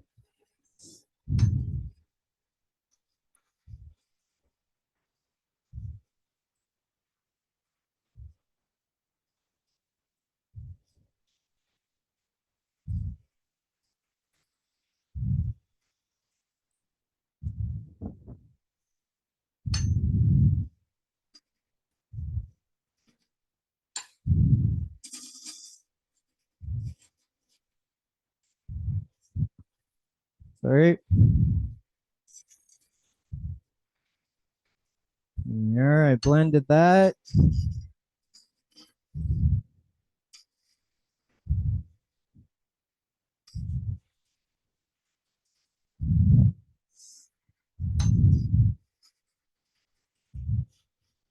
It's easier to work towards the headstock, I find, rather than the tailstock. But that might be catch-22, one turner to the other. So it's really preference. Okay.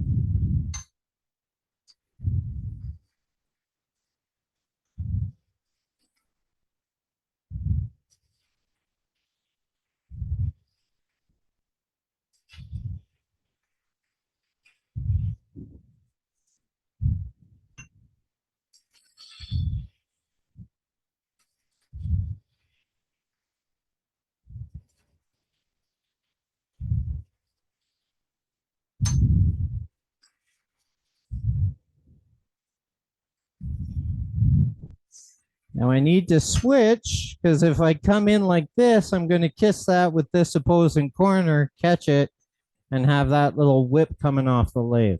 Okay. So now I need to switch to this edge, and I'm coming backwards. But here, you can either do it with two things, with a skew, a spindle gouge. You can continue to do it with your spindle roughing gouge if you present it correctly. So here I would come in here just like so.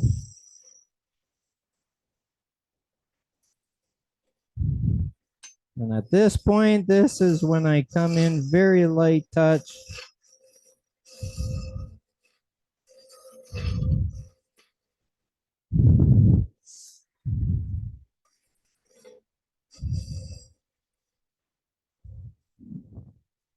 And that looks pretty good. I have a little bit of a lip here.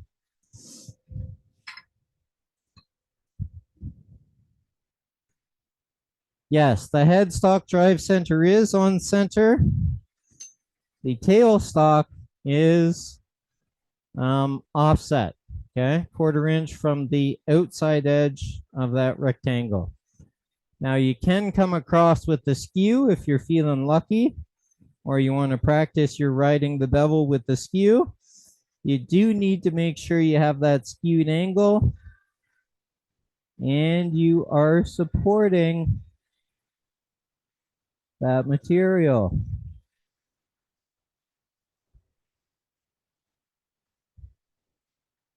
And you might not be able to see it, but I am taking off so little wood.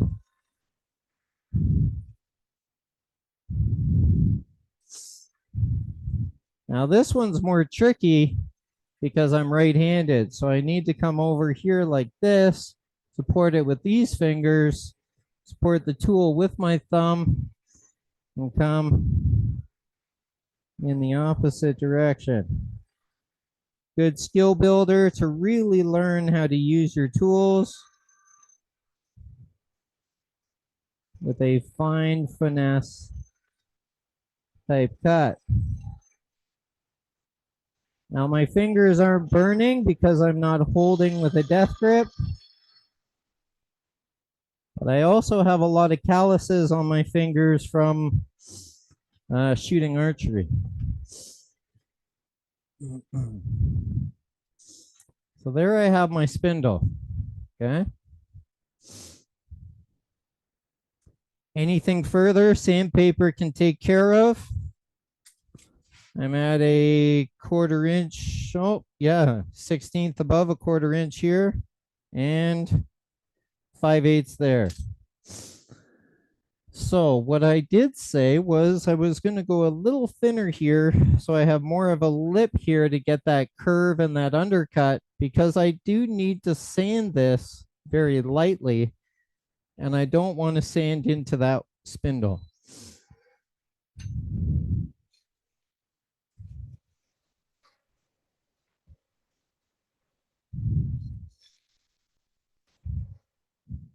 There we are.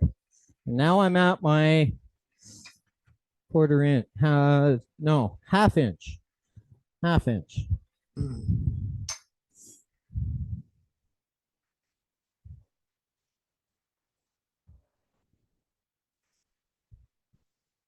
Also, if you get a catch, you need to remove your left hand very quickly so you don't stab yourself with the tool.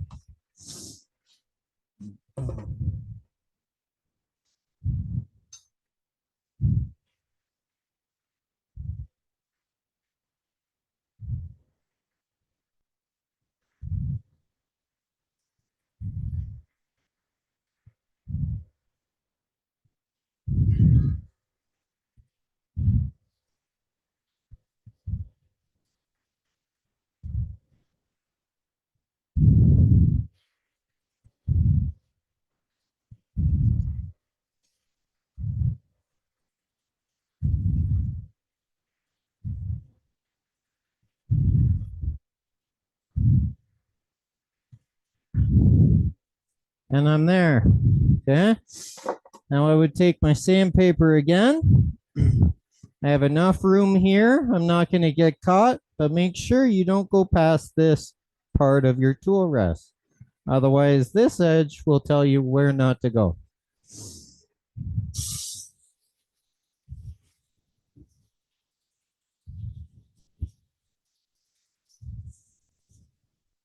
If you have some hills and valleys and you're a little nervous about turning that out, you can grab a straight edge, like a piece of plywood or a flat piece of wood that you know is flat, and you can wrap this around it, and that will make sure that any of those hills and valleys are taken out of your spindle without taking the risk of just one more pass, you know, one more pass. Oh, catch, bang. Okay.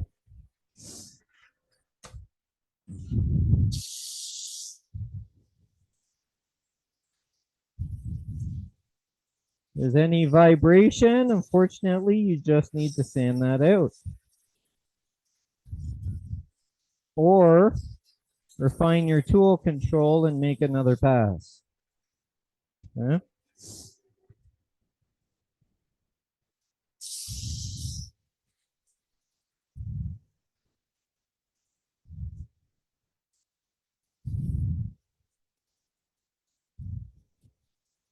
Now, if you're staining this dark colors with light highlights, if they're translucent, you have to have a good finish. If they're opaque, you can have a paint grade finish. Okay.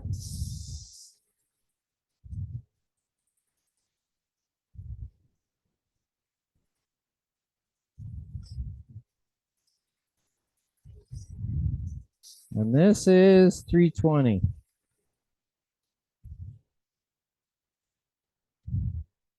I'm happy with that.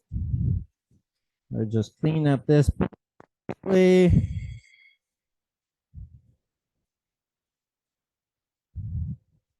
If you're cringing at me having the tool rest there, just take your precaution and remove your tool rest.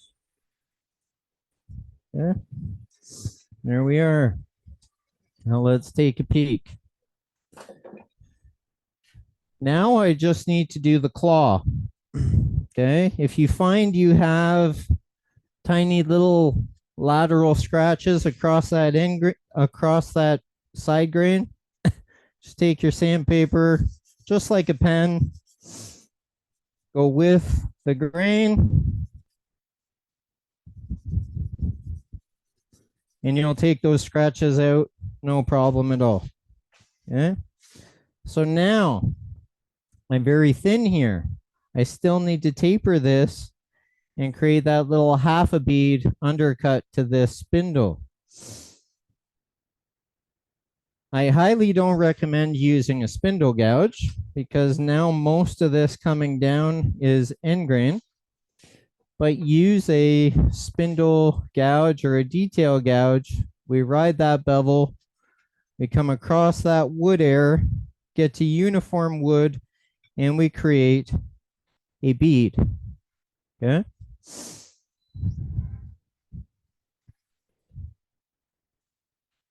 Let's try this camera. Hey, Cade, we have a question. Yep. Albert wants to know if you apply paint, should you put sanding sealer on first? No, I don't. Not with hardwoods. With a softwood, I would use some sort of sanding sealer. I'm not one to buy sanding sealer because there's other things you can use that'll work just as well. Yeah, I don't want to call it a gimmick product, but I don't use it. Okay.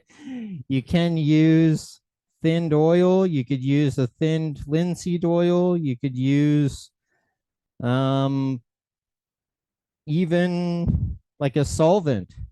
You put the solvent on the wood, the finish will only penetrate so far, and then the solvent and the dyes or stains or paints will actually come through that solvent as well. So there are other things you can use rather than spending your money on sanding sealer.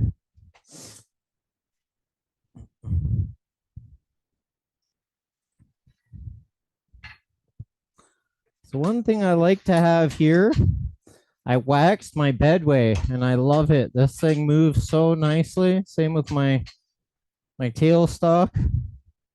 Did a little bit of maintenance this morning before I set up all my cameras. And it's a dream. It's like it's new again. So I'm going to come down here, ride my bevel, bring this down to uniform, and then create half a bead. Oh, one thing I was going to do, because I moved that tool rest, when you have wood air, it's good to have light. Unfortunately, that's a whitewash for you, so I will do it on this camera.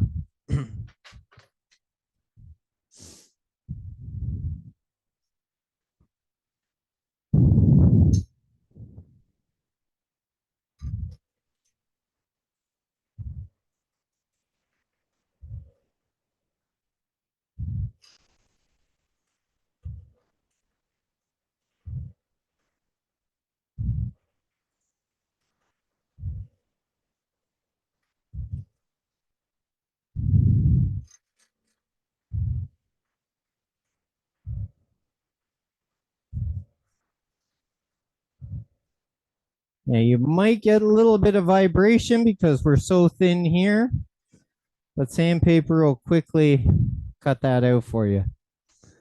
Okay, so I'm just about an eighth away before I'm uniform. So one more pass and I'll be where I need to be. See how it gives it that nice shape so I don't need to go to the bandsaw.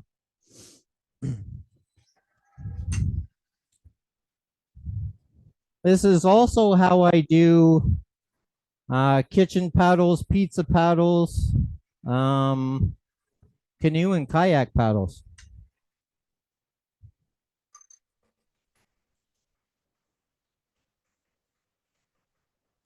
And paddleboard paddles.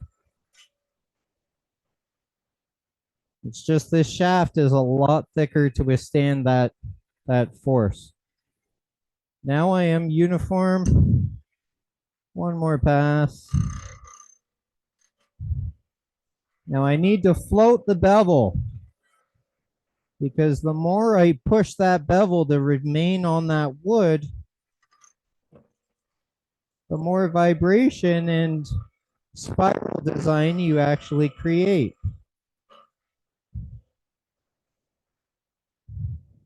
Now you see, if I come off the bevel, I'm not going like this because I will catch that end grain. I just come back, ride that bevel, find the cut again. And it's an easier way to taper that cut into one another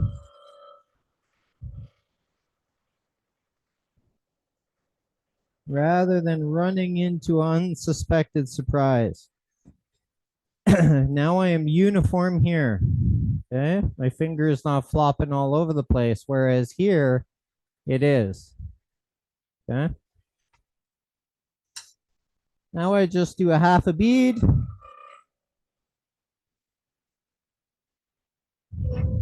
There we are. And I can come back here.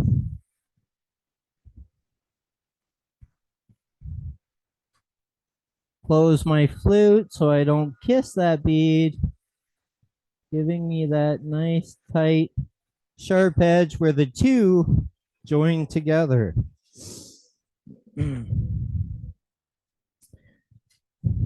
Now, since I have this on either side, I need to sand on either side. If I only sand this way, I'm only sanding this part. When I sand in reverse, I will sand this part, okay? I'm gonna do one more pass there just to get rid of some of that vibration.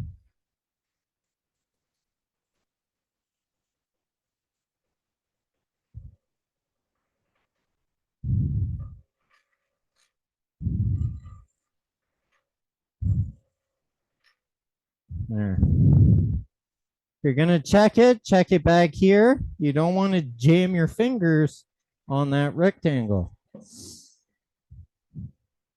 Now for this, I remove my tool rest. Production turning, I wouldn't shut the lathe off. In a hobby situation, always shut the lathe off.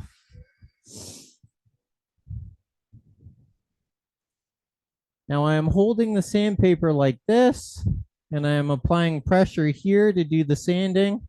I don't want to clip a fingernail, clip a finger in the wrong direction that it is turning.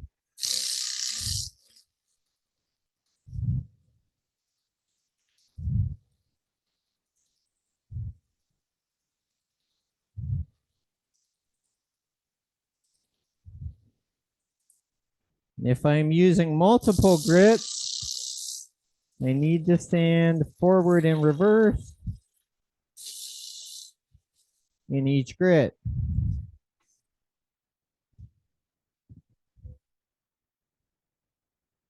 There we are. That side looks very nice.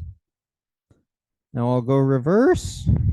So now I want to be on this side so I don't clip or jam a finger on this side. Yeah. I could still be here, but I need to hold the paper like this with pressure here rather than before I was up here. Yeah.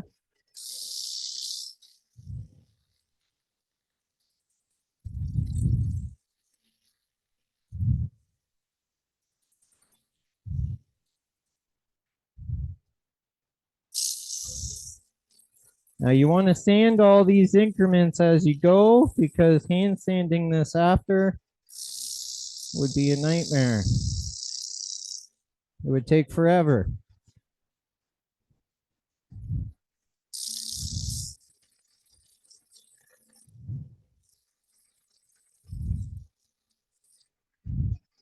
Fold it, I come in here.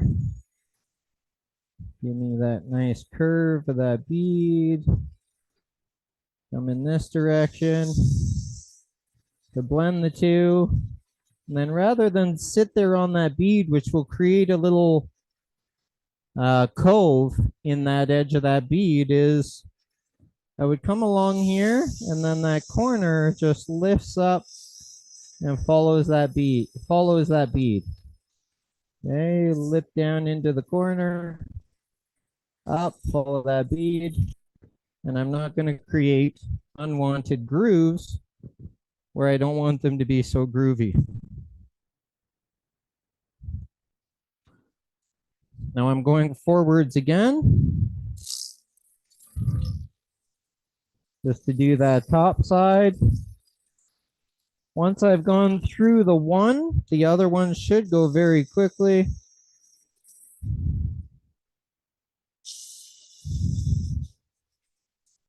There we are, and now I'm on to 320.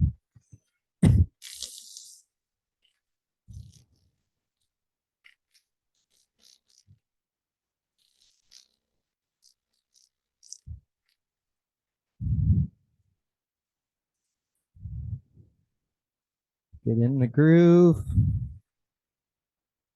Come back.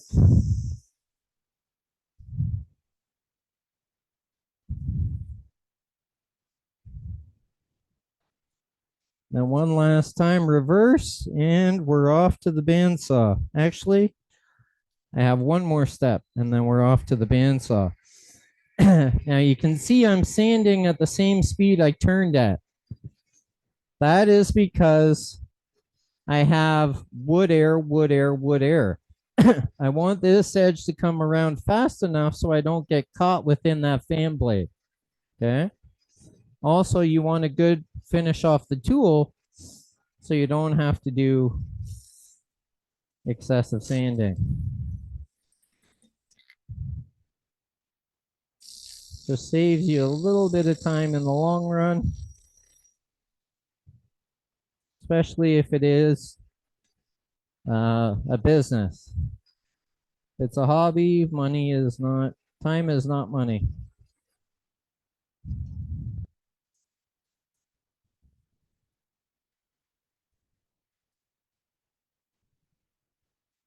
There we are, and that's it for sanding.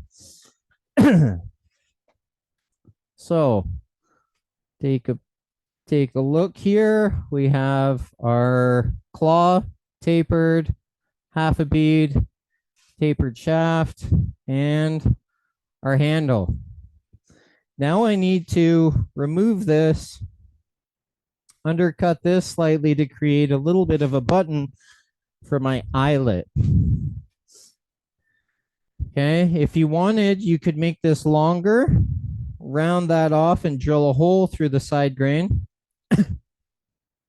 I like an eyelet, but neither one is wrong. They both look just as good. And then I would accent it with a nice piece of shoe leather or paracord. rather than that neon orange string. That's just what I hang everything from my rafters to finish. Okay. Now you need to be careful here going through. Actually, do we want to play with color? Play with color a little bit. It'll just, Sure. That would be nice. yeah, prolong it a little longer. So I do all the color on the lathe before I take this off and go to the bandsaw. So let's do another Starry Night by Van Gogh. Okay, so I'll get my stains here. I just need to get a drink. And I almost grabbed my mineral spirits. I don't want that. I want water.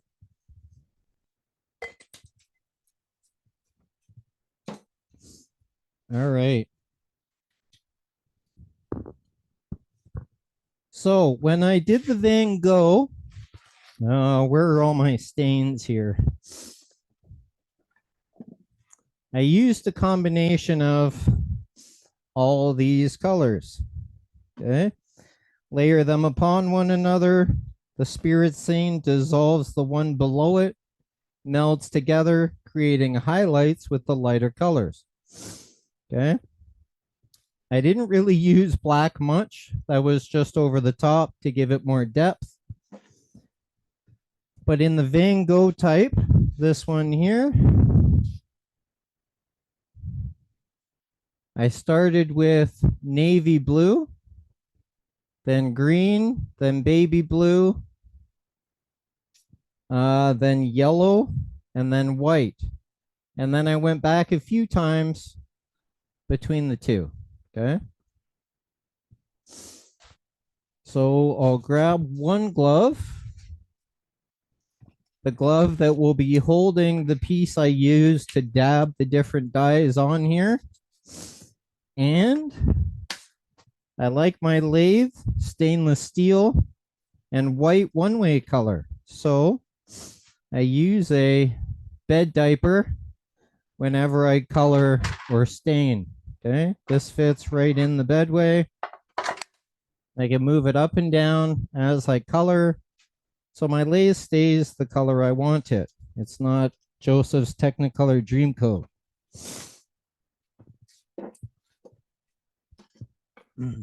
So I'm going to start, and when I start dark to light. Okay.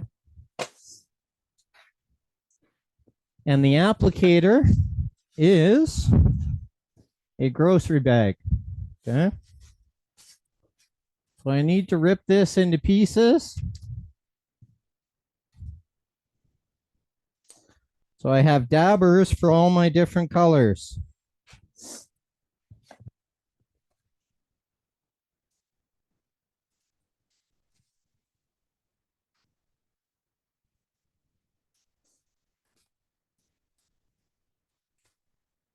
Now you'll need multiple. So rip more than you think you will need. Because we will have to go back over certain colors. And you don't necessarily always want to use the same one because the lighter colors will take on some of those darker colors that dissolve below them. Okay.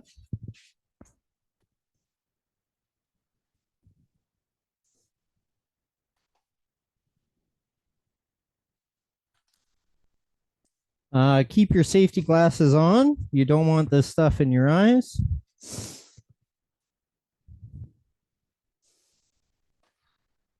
Now, the first thing I do, since the handle is going to be black,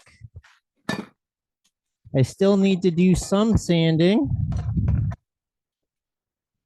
So the first thing I do is black from here roughly to the inside of that bead.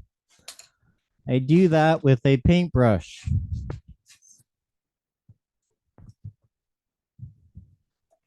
Now, whenever I use these dies, I use it and I put the lid back on. If you spill these, the it's very easy and quick to empty one of these bottles. My red is probably a third because I was doing a job, I was cleaning up, I bobbled, I fumbled, and this fell. I tried to catch it, and both my hands and the floor was red. I went upstairs to wash up. My wife almost had a heart attack, thought I cut myself or got impaled by something. Okay. So don't give your significant others heart attacks. Okay. So I start by just going in here, put it on quite liberally. The only part I'm careful about is where that connects to the shaft. Okay.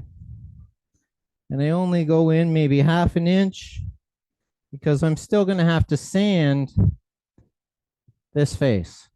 Okay. Lid on. So I'm not painted black. Now I will do my navy blue.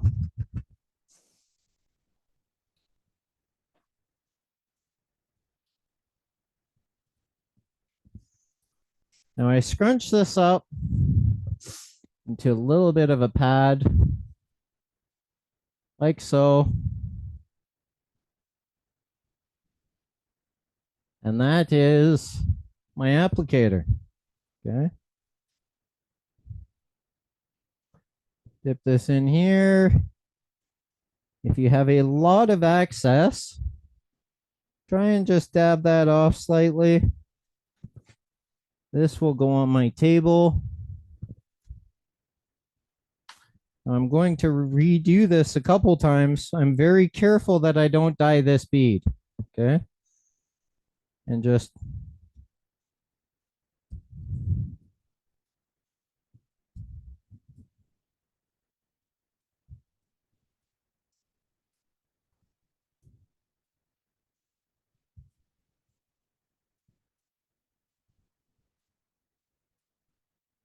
don't get carried away with the dark colors because we still need some light colors to come through. Okay.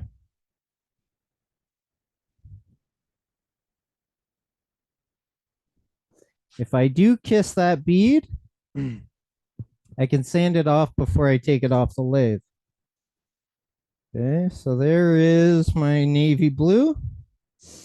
You can always go back and add more.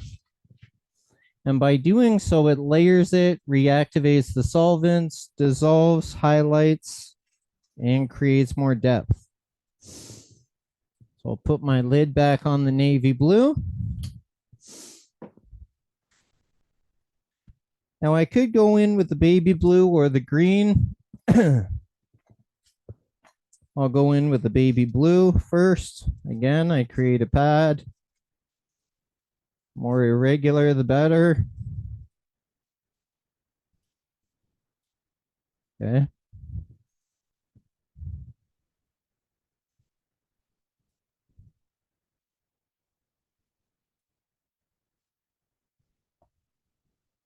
And you want to be fairly quick.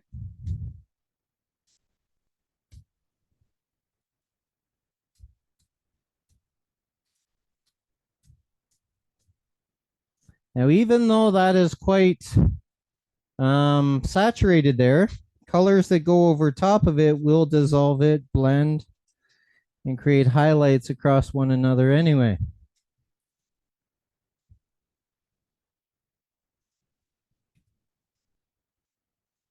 Did a bunch of this the other day.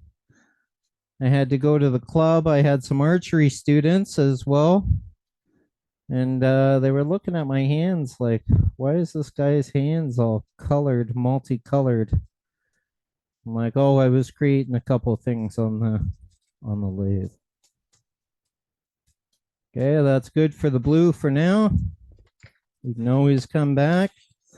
Now there's a fine line between enough and overdoing it. If you overdo it, it's quite a muddy mess and it's harder to come back from. If I want, I can come back with the dark blue, go over that again to give it a little more depth over top of the baby blue. But again, don't saturate all the light colors because we need some canvas for those light right there. That where it was quite a mess. Yep. For those light colors to come through. Now I'll do green.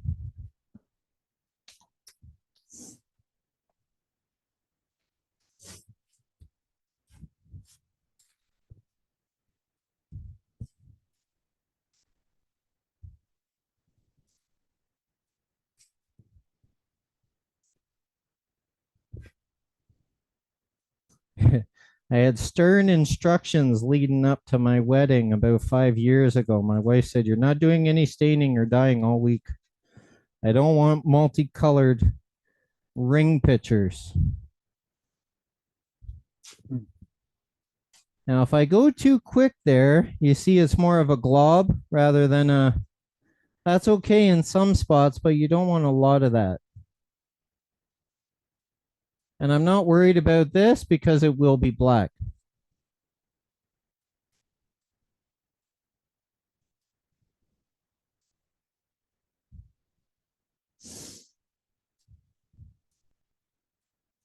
If you run out of ink, you can always move this a little bit and there'll be a spot that has ink that's not quite used just yet.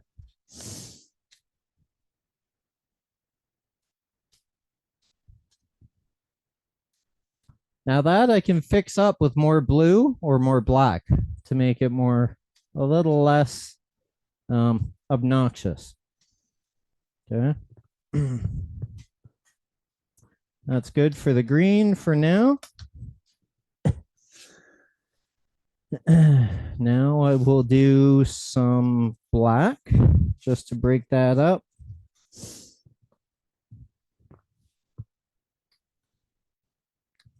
And then yellow. And then I will go back over quickly with the same colors just to blend them and get more depth in between the two. Now, if I find I have too much on there and I don't want a big blob like this, you can go like this on your stain container. Okay. Or your pants if you do the laundry.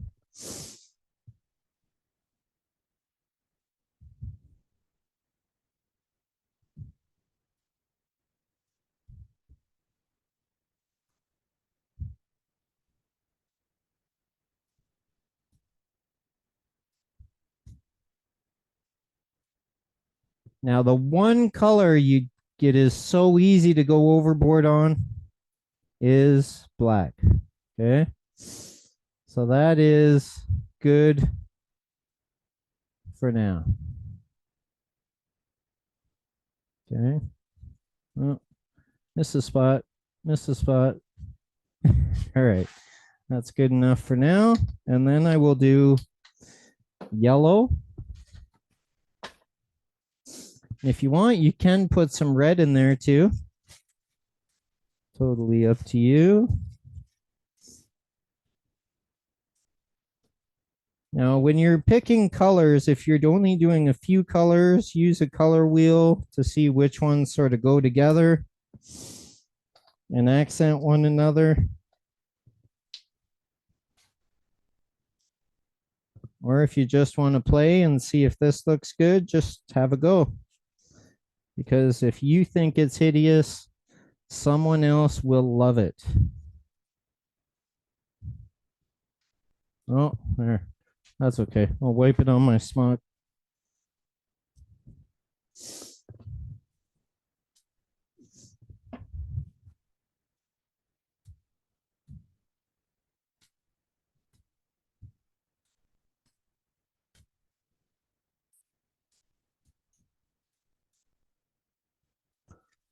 Now, since I'm using stains here or dyes, when I finish this, I do not rub oil on it because the solvents will dissolve the colors and blend them into one big muddy mess. So my first couple coats would be lacquer. And then if you like, you could just keep going with lacquer. But I like tung oil, so I put a coat of tung oil over top. You could put wax over top if you like. Totally up to you. Now we can see here I am getting black and blue within my red. So you could continue to go and it'll all blend one on top of another. Or I could create a nice new stamp and have bright, vibrant red where I want bright, vibrant red.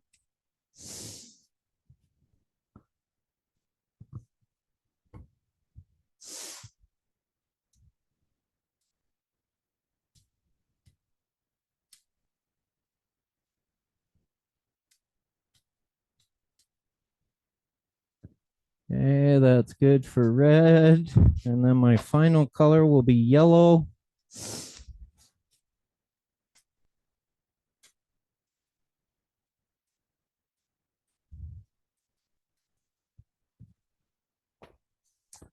Oh, I almost made the same mistake twice. Put that cat back on the red.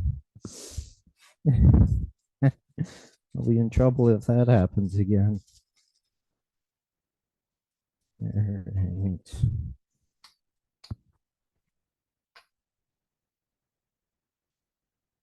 Any questions while I'm just playing with color here? I don't have the lathe on, so I could actually take my earplugs out. Stop yelling at myself. There we are. So now we got yellow for that last little bit of light wood in there.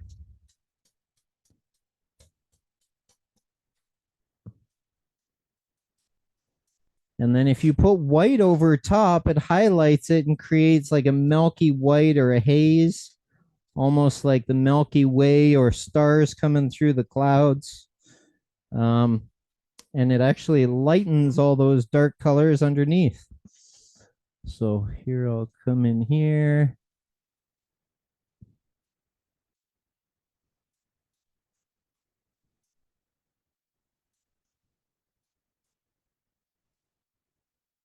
Now the yellow, you can definitely go overboard because those dark colors will hide it from being too obnoxious. Okay.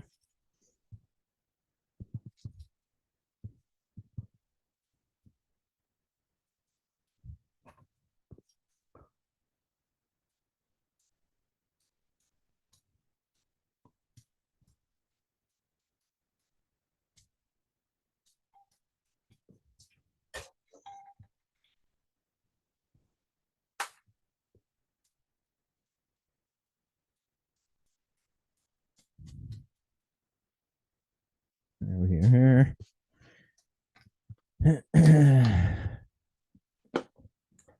Then I would do white. Now the white you really need to shake up. I find it separates more than the others. Here, I could take some more navy blue here if I liked. Be careful of that bead, but I can always sand it slightly. More yellow and more white will significantly lighten that up, but also your finish will also amplify and lighten all those layers of finish to give that piece really a lot more depth. You can see the difference between the one I showed earlier. See, if I did that one, that would be a mess. It's a little better. Cade, while you're doing this, we did have a question earlier, which I answered, which hopefully I was right. Somebody wanted to know if you make your own arrows. I have. I thought so. But it's quite time consuming and whatnot, takes time away from what I get paid for, so it's actually cheaper for me to buy them.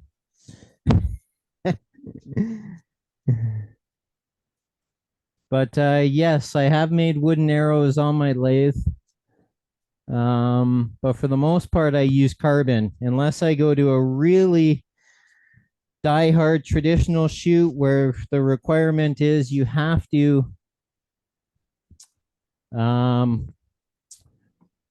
shoot wooden arrows. Okay, I thought you had said before that you had made some of your own, but my answer was yes, that you do have some and you have both. Yes, I have made some, but not many. Right. So this, I just want to come in here a little bit to get a little closer to that.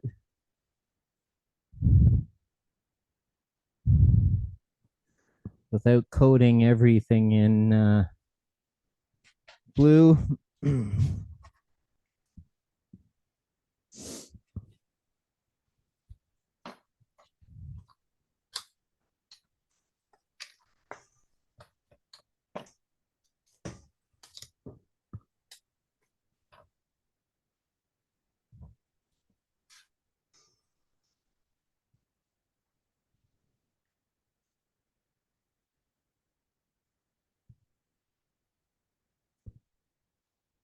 Good enough there.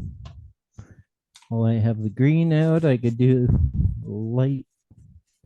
Actually, I think I have enough green. I need more lights. So the good thing about this is since it's solvent and it's spirit stains, each coat dissolves the one below it, blending them together.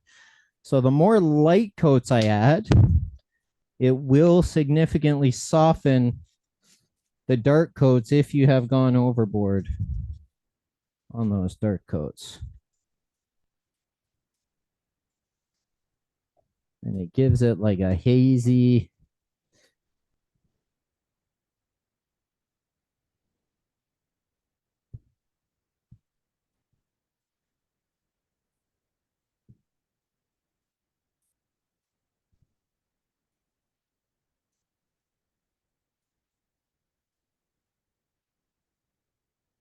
there we are. We can see the white coming through.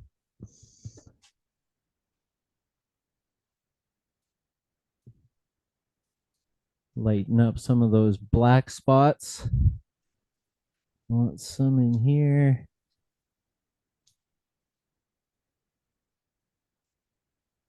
And the white is so easy to go over.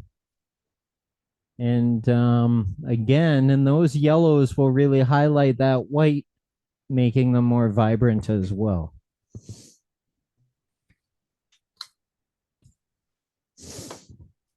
And do some more yellow, and then I think we're pretty good. I would spray this with lacquer tonight, and then I'll show it next week, and we'll really see those colors coming through.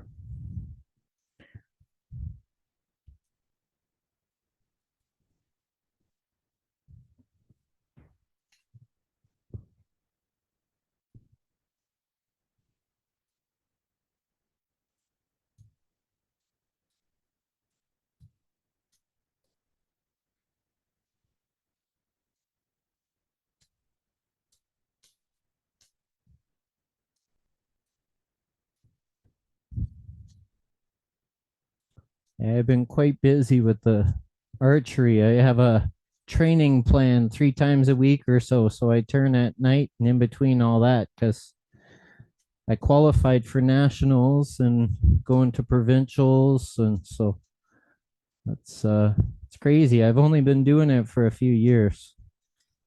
So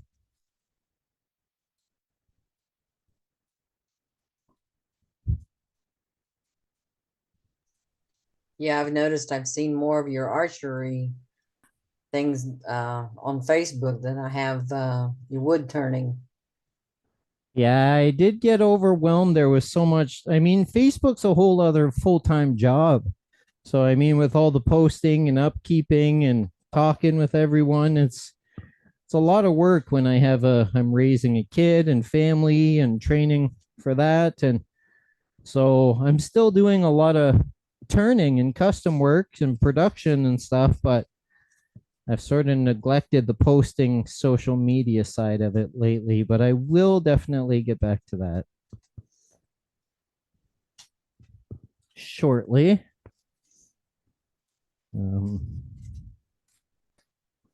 My kid sort of takes precedent. And that, especially at his age. Yes, and I don't want to work so much that I miss everything, right? So I've been, when they're sleeping, I'm up all night working, and then up at 5 to tend to him and get him to daycare and all that fun stuff, because I can do that since I work from home. My wife can't so much because she works not from home. Okay, I don't want to make a mess of that now.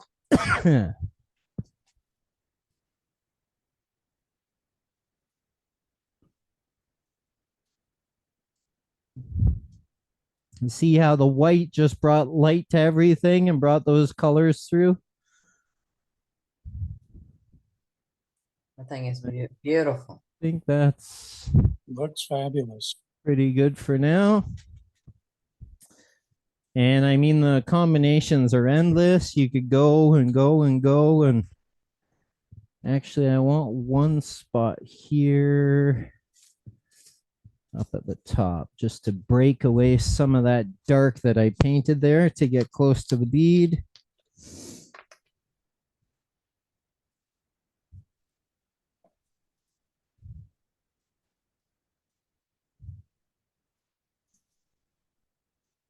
And the Nationals are in Fredericton this year, so I'll be going to Nova Scotia for a few weeks.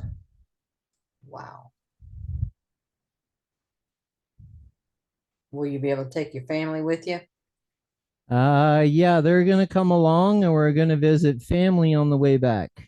Great. That's pretty good. I think I want a little more yellow to come through. Just one more pass. One more pass, one more pass. There we are, and then we'll get to the bandsaw here.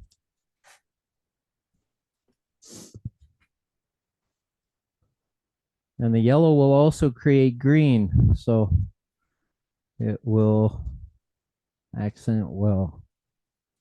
And there, that's good enough. All right. So now that, since it's spirit stains, it dries fairly quickly. Okay, so another thing I use is this little keyboard cleaner. Throw that on and dry it a little bit so I'm not getting coated in dyes while I'm bandsawing.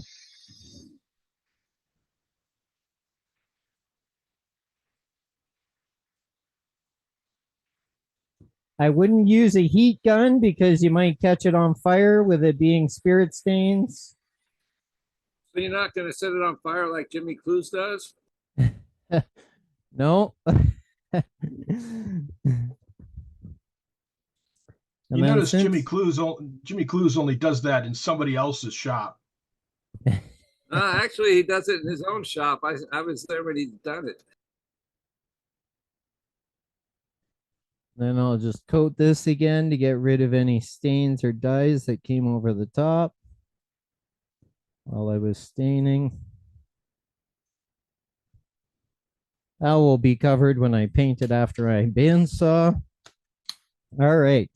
Now we'll turn this off, part this off. We'll bandsaw it, and I'll tell you how I finish it, and then that'll be golden. I just need to sand that bead because I don't want this multicolored. I want everything else multicolored. And as that dries, I can see the colors coming through more and more. Go forwards.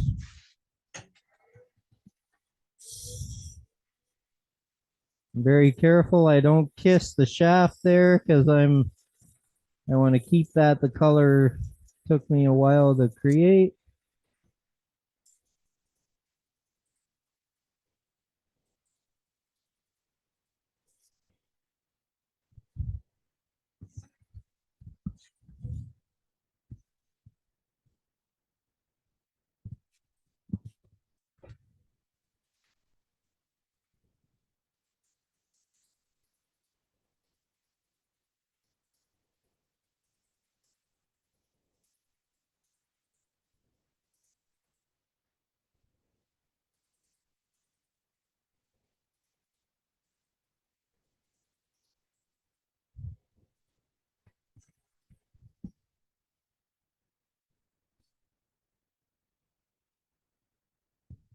Almost there. And that's ingrained too, so you want to be careful not to get that too dyed. But it does come off. It dries so fast, it only penetrates so far. Unless you keep going and keep going and keep applying. And I'm stabilizing my hands with my tool rest so I don't slip into the color that took me so long to color.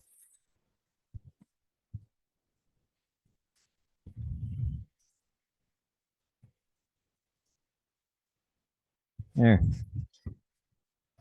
All right. Move this back.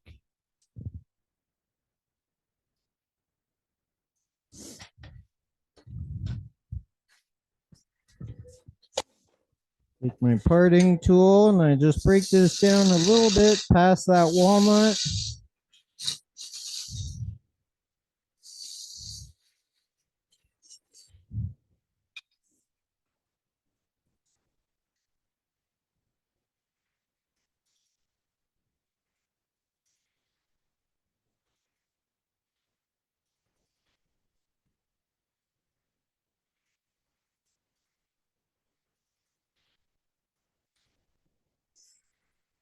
A little bit of a V cut there to separate the two.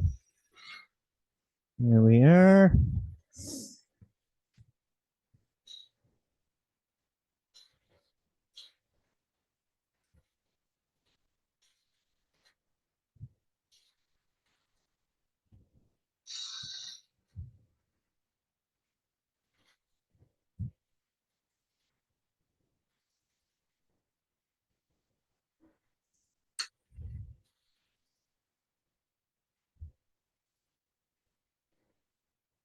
Here.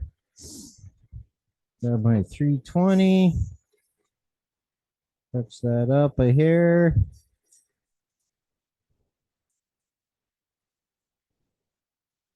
Actually, you know what I need to do?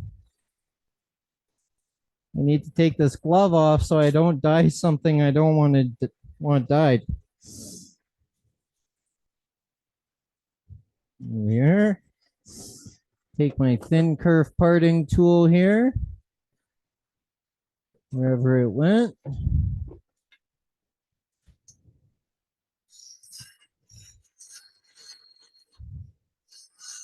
Go as thin as you feel comfortable going. I'm down to about a 16th.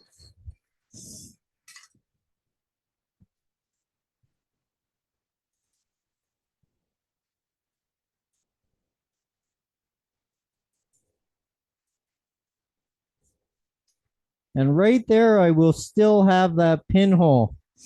So that will be my guide for my drill to put the eyelet in. If I wanted that totally removed, I'd have to remove this whole button. Here we are. So now I break this across the grain. I still have that, that pinhole. I follow that with my awl.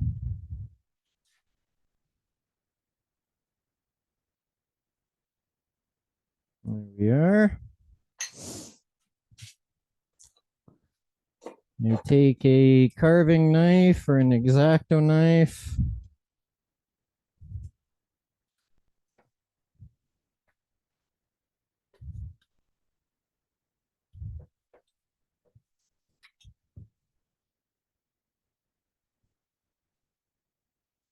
There we are. I'll then take my sandpaper and just slightly sand that lightly across the grain, side grain. Really, not many people are going to notice it, but other wood turners.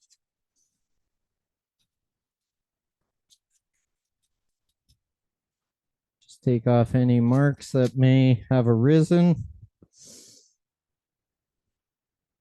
Pilot hole, be very careful you don't slip and put that in your hand. I haven't done that yet, but it's a good point not to. I have drilled my hand holding a piece trying to drill it though.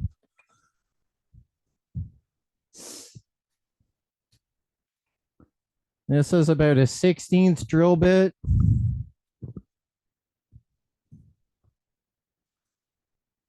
Take this, go in the pilot hole before I start the drill and it skates away on me.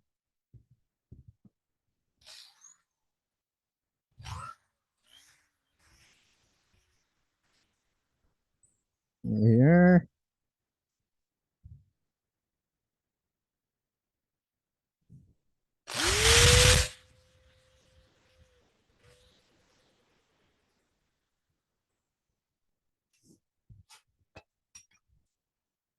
Now I have my eyelet. Okay. I would take what I use for my eyelet are 13/16 of an inch eyelets.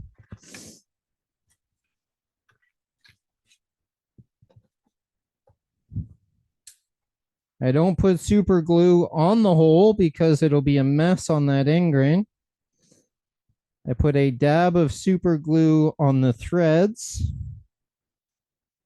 And I am definitely not using that big glob because it will seep out all over that end grain. So I take a piece of sandpaper I used and just put that in the threads. I have this ready. Because you want to get that in there quick enough before that glue dries. Okay, here.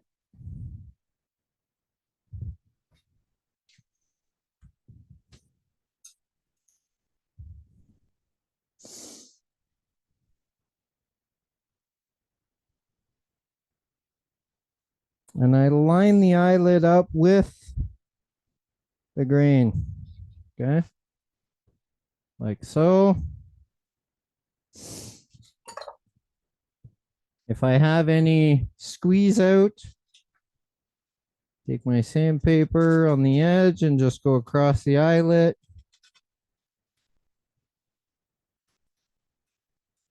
There.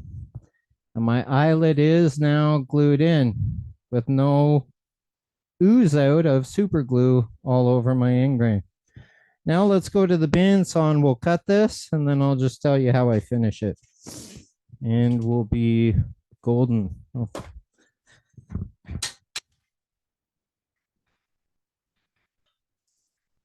All right, so we're going to need to switch to my cell phone and highlight my cell phone for me, please.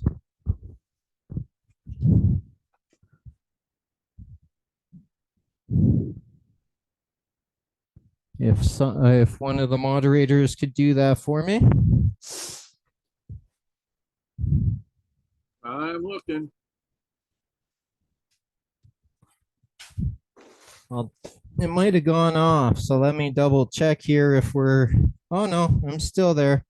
And now we can really see those colors coming through as it dries. Yep. There we are. We can really see those colors coming through now in this light on this camera. So this is a 3/8 inch blade, I believe. It's a coarse cut blade because I use it to dimension all my turnings. These blocks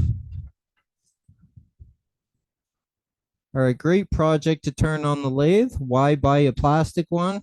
So overpriced when you could just turn it just as easy as that. Okay. So my first cut is to take this 3/8 of an inch off this side. Okay. I'm using the flat part of this so I can cut it safely. Okay.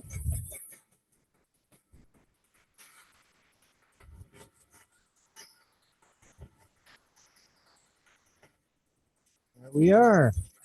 I have removed my 3/8 of an inch. Now, while I have this still a rectangular block, I cut these, and then I cut my curves. Okay. I'm just going to grab my pencil.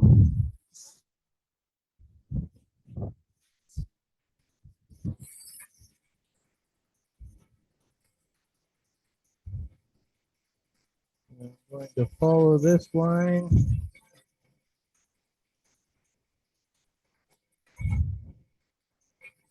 Right back to about here. Okay. And we are just like so. Almost, all right. So I cut these first. Enter very slowly to make sure I'm on my line.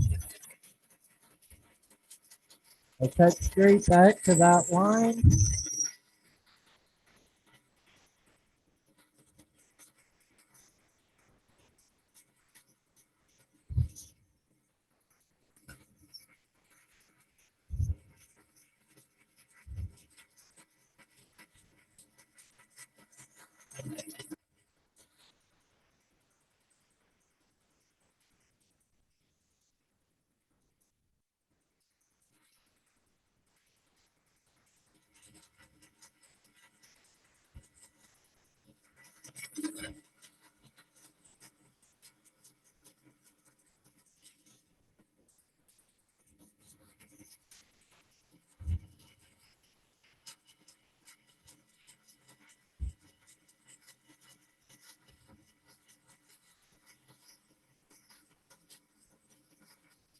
There we are. I have those cut. Now I cut this curve and this curve on this flat, which matter of fact is this flat. Okay.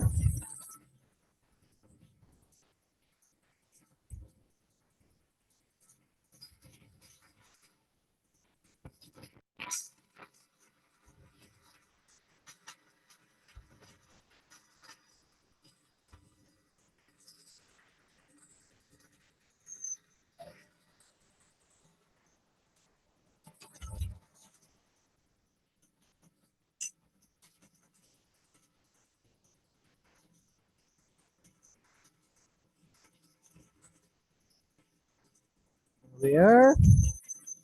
Okay. Now I cut the inside.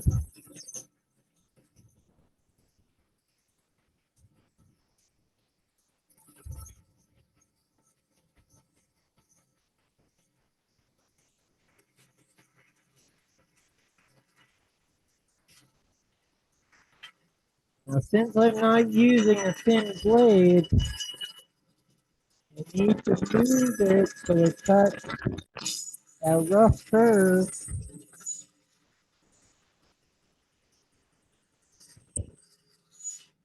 for me.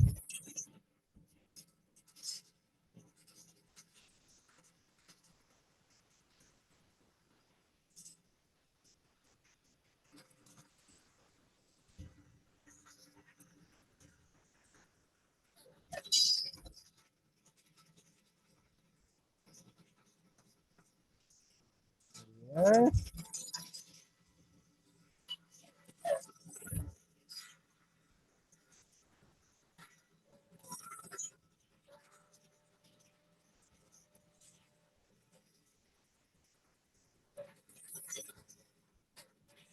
Straight, follow that line.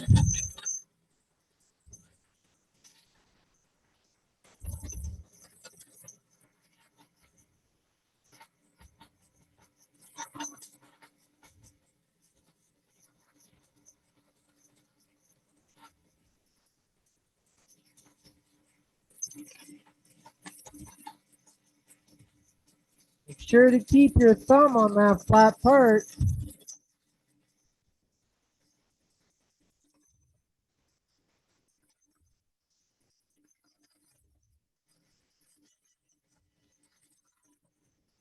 Like so, okay? All right, let's go back to the lathe and I'll show you the sanding jigs I use and then we'll be golden. Okay?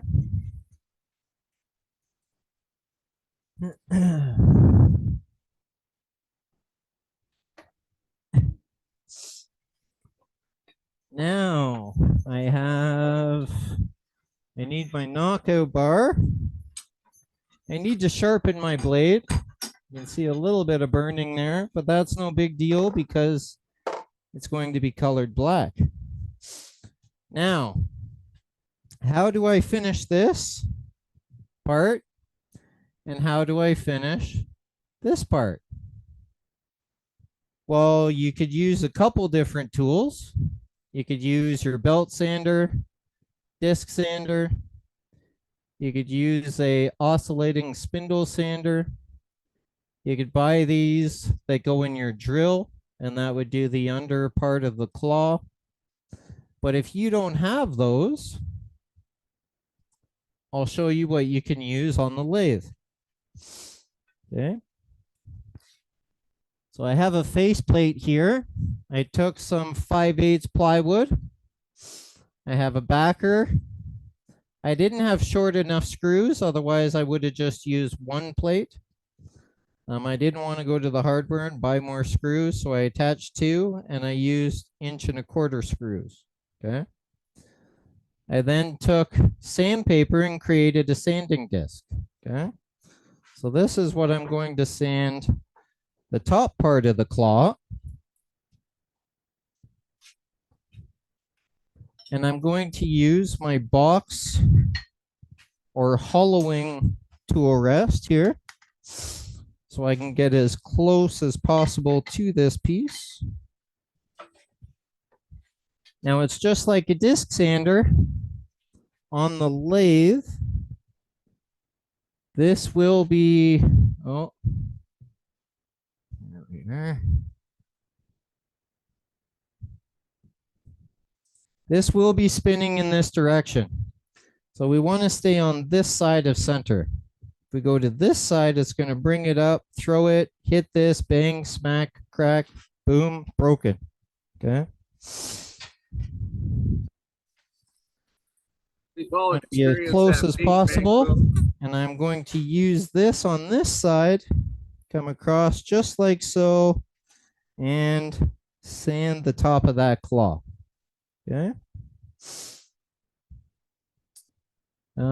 Which camera? This camera first. Okay.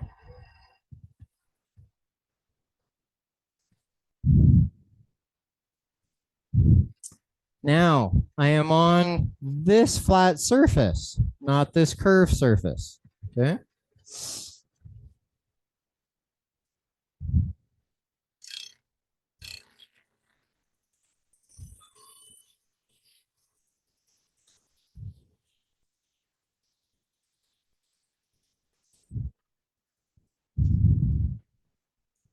Look at that. All the burning is almost gone.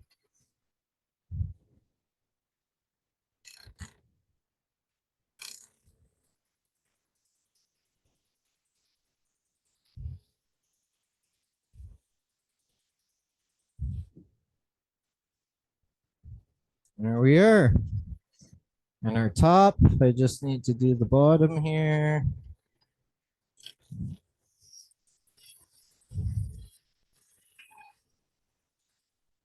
Missed the spot on the bottom side there. Now we're totally nicely sanded and finished. Okay. If I want to do this side, I can. Just like so for that flat side. Clean that up nicely. There we are. This side. Now we clean this side up nicely.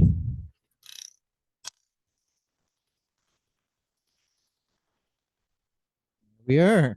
Okay. Now a spindle sander. How do I do the inside? Well, you have a spinning motor. You can make a spindle sander. Here is my spindle sander. Fits into my lathe. 3, 2, 1 of the chuck. This diameter is turned to fit this diameter of my claw. I can mount this on the lathe and I can sand the inside of that claw.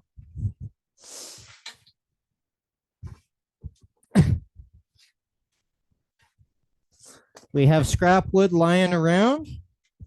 Why not use it?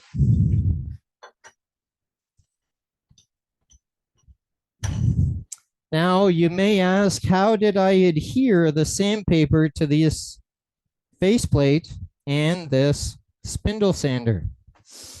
I used some 3M Super 77 spray adhesive.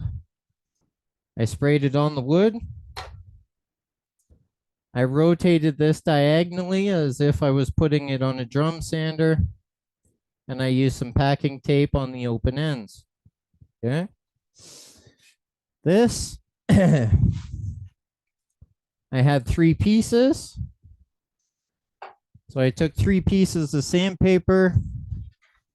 I took some tuck tape, went across the back, spray adhesive, put this on with a couple weights on it.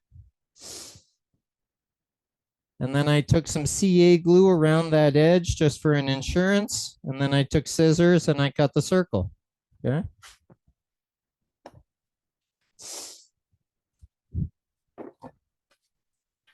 Now, this guy. Because this is a tenon and it goes back in my chuck, I want it to be spinning true. So we can see I have a Sharpie line, 1, 1. Sharpie line, 2, 2. This will spin just as true as it once was when I had it in the lathe. Also, I use tailstock support. Okay. Before I tighten this, I give this a little quarter turn, make sure it's seated in these jaws. Tighten that.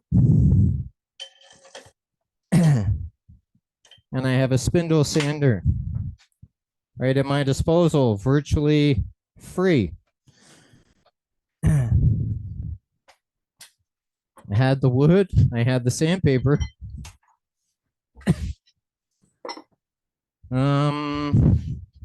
All right, now this. I follow this on my spindle sander, just like so, and just like so. Okay.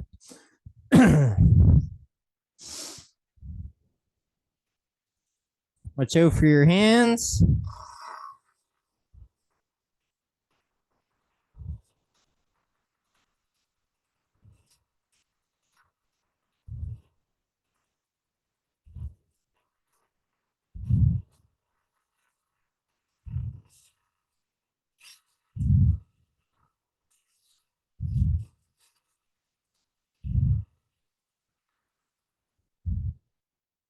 It's getting there.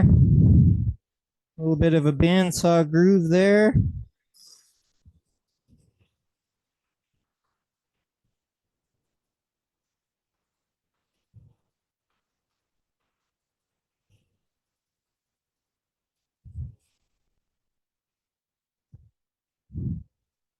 One more pass. I have a line there, little line there. One more pass. Now I need to hold the pressure here because I don't want these fingers to flex on me and not sand uniformly. Light touch as I come across here so I don't get caught in a groove on that straight side. Light touch, let the sandpaper do the work.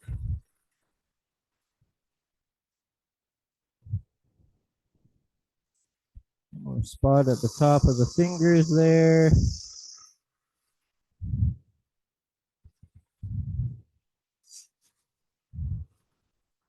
Now I want to keep these roughly a 1/4 inch in thickness to give it strength and stability.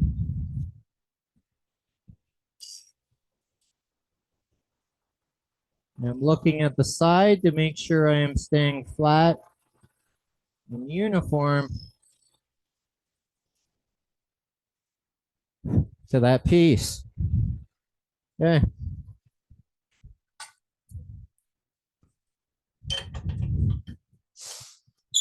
This I have already used probably 5 times.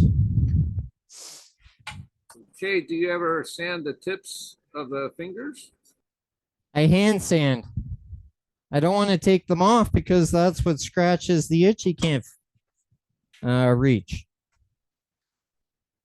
So you can see they're flat. A little bit of an edge there, a little sharp there, but I don't really want to take that off because I want something to allow me to scratch that itch.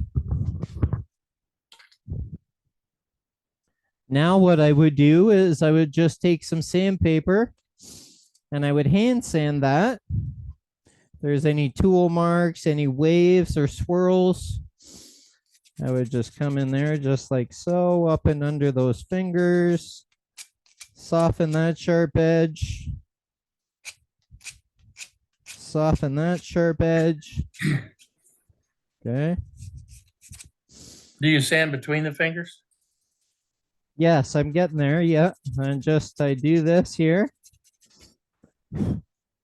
Take off any swirl. And then what I do is I take my sandpaper and I fold it. I just go right in there, right to the back, and out. Yep. Right in there, all the way to the back, and out.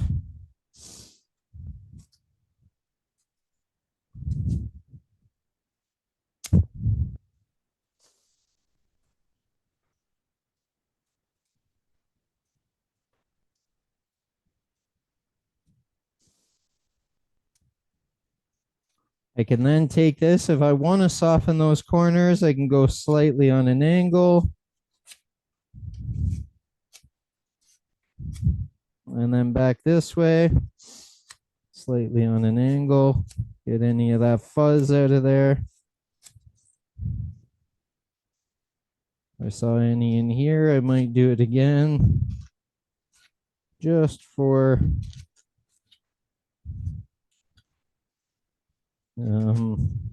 fun, I guess, or s and giggles. There we are.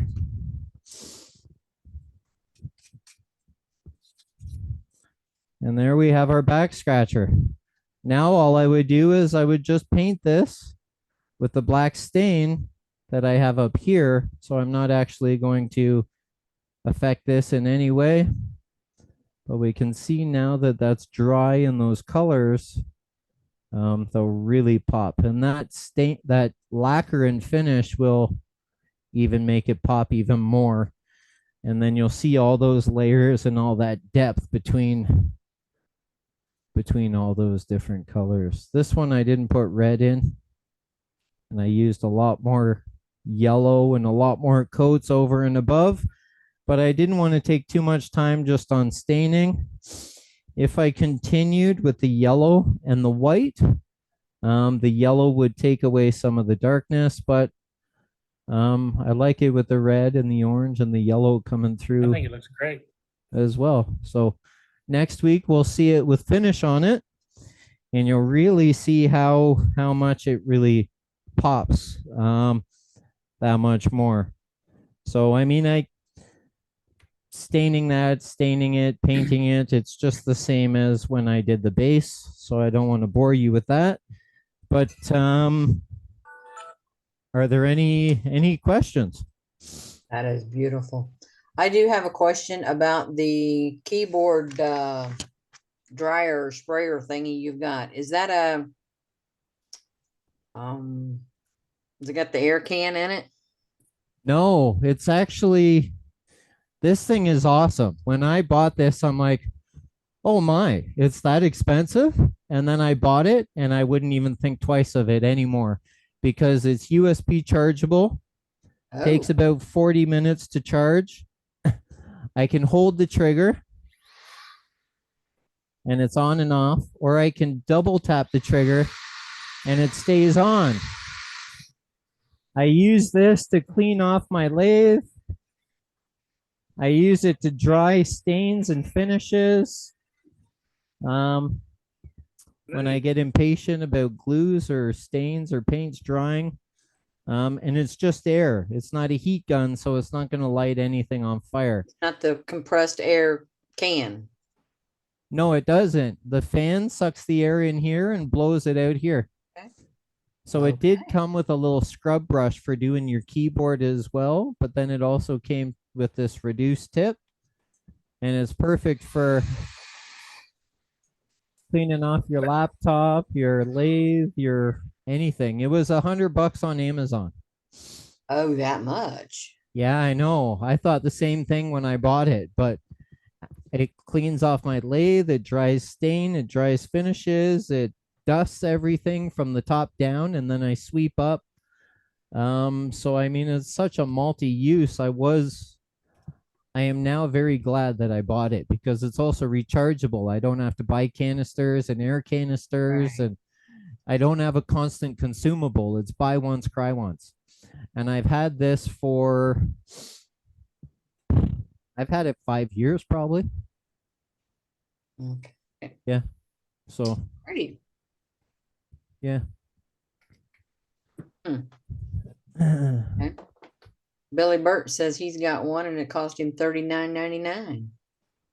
Yeah, there's many different ones on the market. They all have different CFMs.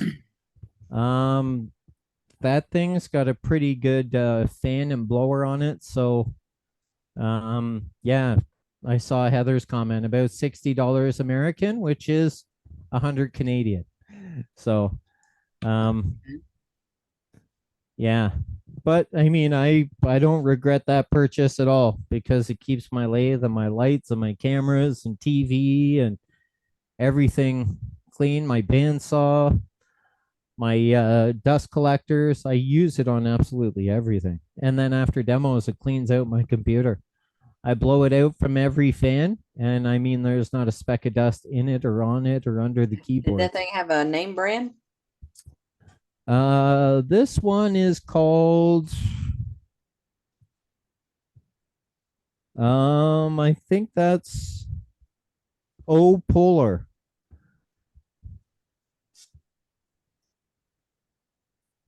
Okay. Yeah. Yeah, you can get, they probably have different models, different qualities, different CFMs. Okay. But I mean, this would blow acrylic paint right off the wood if I was closer than 3 or 4 inches from it. So, Right. Well, we could use it for like the spreading the paint. You know. yeah. Okay. Cool. So, All right. Well, that was a beautiful piece. Very nice demo. Very good. Thank you very much. Yes. Has anybody else got any other questions? There's a Okay, I'll tell you, question, does, that there's was a such question an in, enjoyable evening. It was a very enjoyable evening. perfect. I'm glad to hear. A little longer than expected, but that's okay. We all had fun and we had to play and learn something and created a finished product. That So, was enjoyable. Believe there's it. there's a question in chat about will a diagram of the markout measurements be available? Is it possible for you to send that to Dave, our web guy, Cade? I can. I didn't draw anything up, but on that note, I don't know if Jim Duxbury is still here or not, but last month's He is. issue, last month's issue of Wood Turning Magazine, I recognized it. he actually has one in here with a diagram. So if he's okay with me taking a picture of this and sending it to Dave, I could do so, or he could send it himself because I don't want to copyright anything. But this has some similar measurements, a couple different steps that I do differently, but the same result. So the exact same result. So you could see here it's 4 inches. The teeth to the tip of the comb is 1.25 inches. I go 1 3/8 inches. He used inch thick stock rather than I used 3/4 inch stock. But yeah, if you're okay with me sending Dave a picture of that, I could do so, or you could do so, or I can't send that. That's a layout they do. I don't have that. They did the drawing. So they did the drawing. Actually, Okay. I don't have that. You could buy the magazine for $3.50 or something. It's issue what, 392? Issue 392. Yeah. So Yeah, it's 499 pounds. It was 16.25 Canadian at Indigo Chapters. I think you can buy the online version for like Captain Eddie told about that. It was like $4 or something. Yeah, you can get the Online. virtual online digital one is I think about three or $5 depending what country you're in. Yeah. But yeah, very similar steps and the way about it. I give them the dimensions, but they do the layout. So Not a problem. I'm happy to make the layout. gotcha. Okay. Okay, perfect. If you need dimensions, get a hold of me, Dave. I'd be glad to Okay, sounds do whatever. Yeah, either or. So there they are. I had a question. Where did you exactly go off center at on that tip? Which direction? On this side, Yep. you can see the fork or the comb or the claw is going downwards. Yeah. I'm offset 1/4 inch from the top. So I'm actually, away from the claw, Brenda. yes. So I'm on center up here rather than centered here. So centered there. Gotcha. And then this one is centered exactly In the center. on center. Yeah. Okay. So absolutely great. Yep. and that could be 3.5 or 4 inches or however many fingers you like or however thick you want. So variations, it'd be cool to see what everyone comes up with. So I bought the magazine for a couple of the boxes and articles in there, and then when I got home I saw, oh, there's the back scratcher. So and then he has steps on his process and how he does it. That's a different thing. That's a pen. So Great demo, Cade. thanks, Very good everyone. demo. Nice job. Thank Or you. you could rewatch it on Worldwide Woodturners YouTube. Yes. Absolutely. Yeah, the videos are usually posted on Tuesday, so it'll be up about 6 days from now. Right. Thanks, Dave. Great. Thanks, Dave. everyone. Thanks, This has Cade. nothing to do with the demo, but what do you have the piece of aluminum on your tailstock for? A piece of aluminum on my tailstock for. Which piece of aluminum? Is it the thing on the bottom? Yes. This thing? Yeah. That is the light bar I use. Okay. So here we have a light bar, magnets, and this is controller on. That's 50%. That's Wow. 100%. And I can do increments in between, which is great for demos, videos, or different depth of vessels. When I'm doing a really deep vase or an urn, I'm right about there. When I just need to see live edge or something, or a shallow box, I'm right about there. And that slips under the tool sock or the tool rest. Under the tool rest. That adheres right to my tool rest. When it's in my quill, and I have two of them. So here I'll switch to this camera. So this one's not on yet, but there, that one's on. That's 50. That's 100. Here's the other one at 100. Okay, that's great. Thank you very much. And they're really handy. I just put rare earth magnets on the back, and I can use it on my lathe, on my tool rest, on my tailstock, on my bandsaw, on my drill press. And I got those. They're Lundsey. Oh, switch camera here. They're Lundsey. They're on Amazon. They're 32 LED strip lights. They are rechargeable, just the same. There's on, off, and auto. And on the auto setting, it comes with one remote, whether you buy 1, 2, 4, 8, whatever. And it's great. You could use timers. You have the light intensity on, off, 100%, 50%. And I just charged these this morning, both of them, to make sure. But I have two of them. And I mean, if I'm doing a lot of stuff, they last at least a week, sometimes two. Okay, appreciate it. Thank you. Yeah, no problem. Great. Then I have a rare earth magnet on the back of the remote too. So it's right there where I need it to be. Believe me, Kate, this was so enjoyable. Thank you. Yes, very nice. It was very enjoyable. Just a great evening. And more than just turning too, right? It's great. Yeah, I had to play with color, do some turning, do some bandsaw. So thanks, Al. Yeah, it's a pleasure. So Learned a couple new jigs, the So you sanding and just spray that with lacquer, huh? yes, I am going to spray it with lacquer. You can see right here. I have one hanging. And this is where I spray it. I spray it with my plastic tarp backing.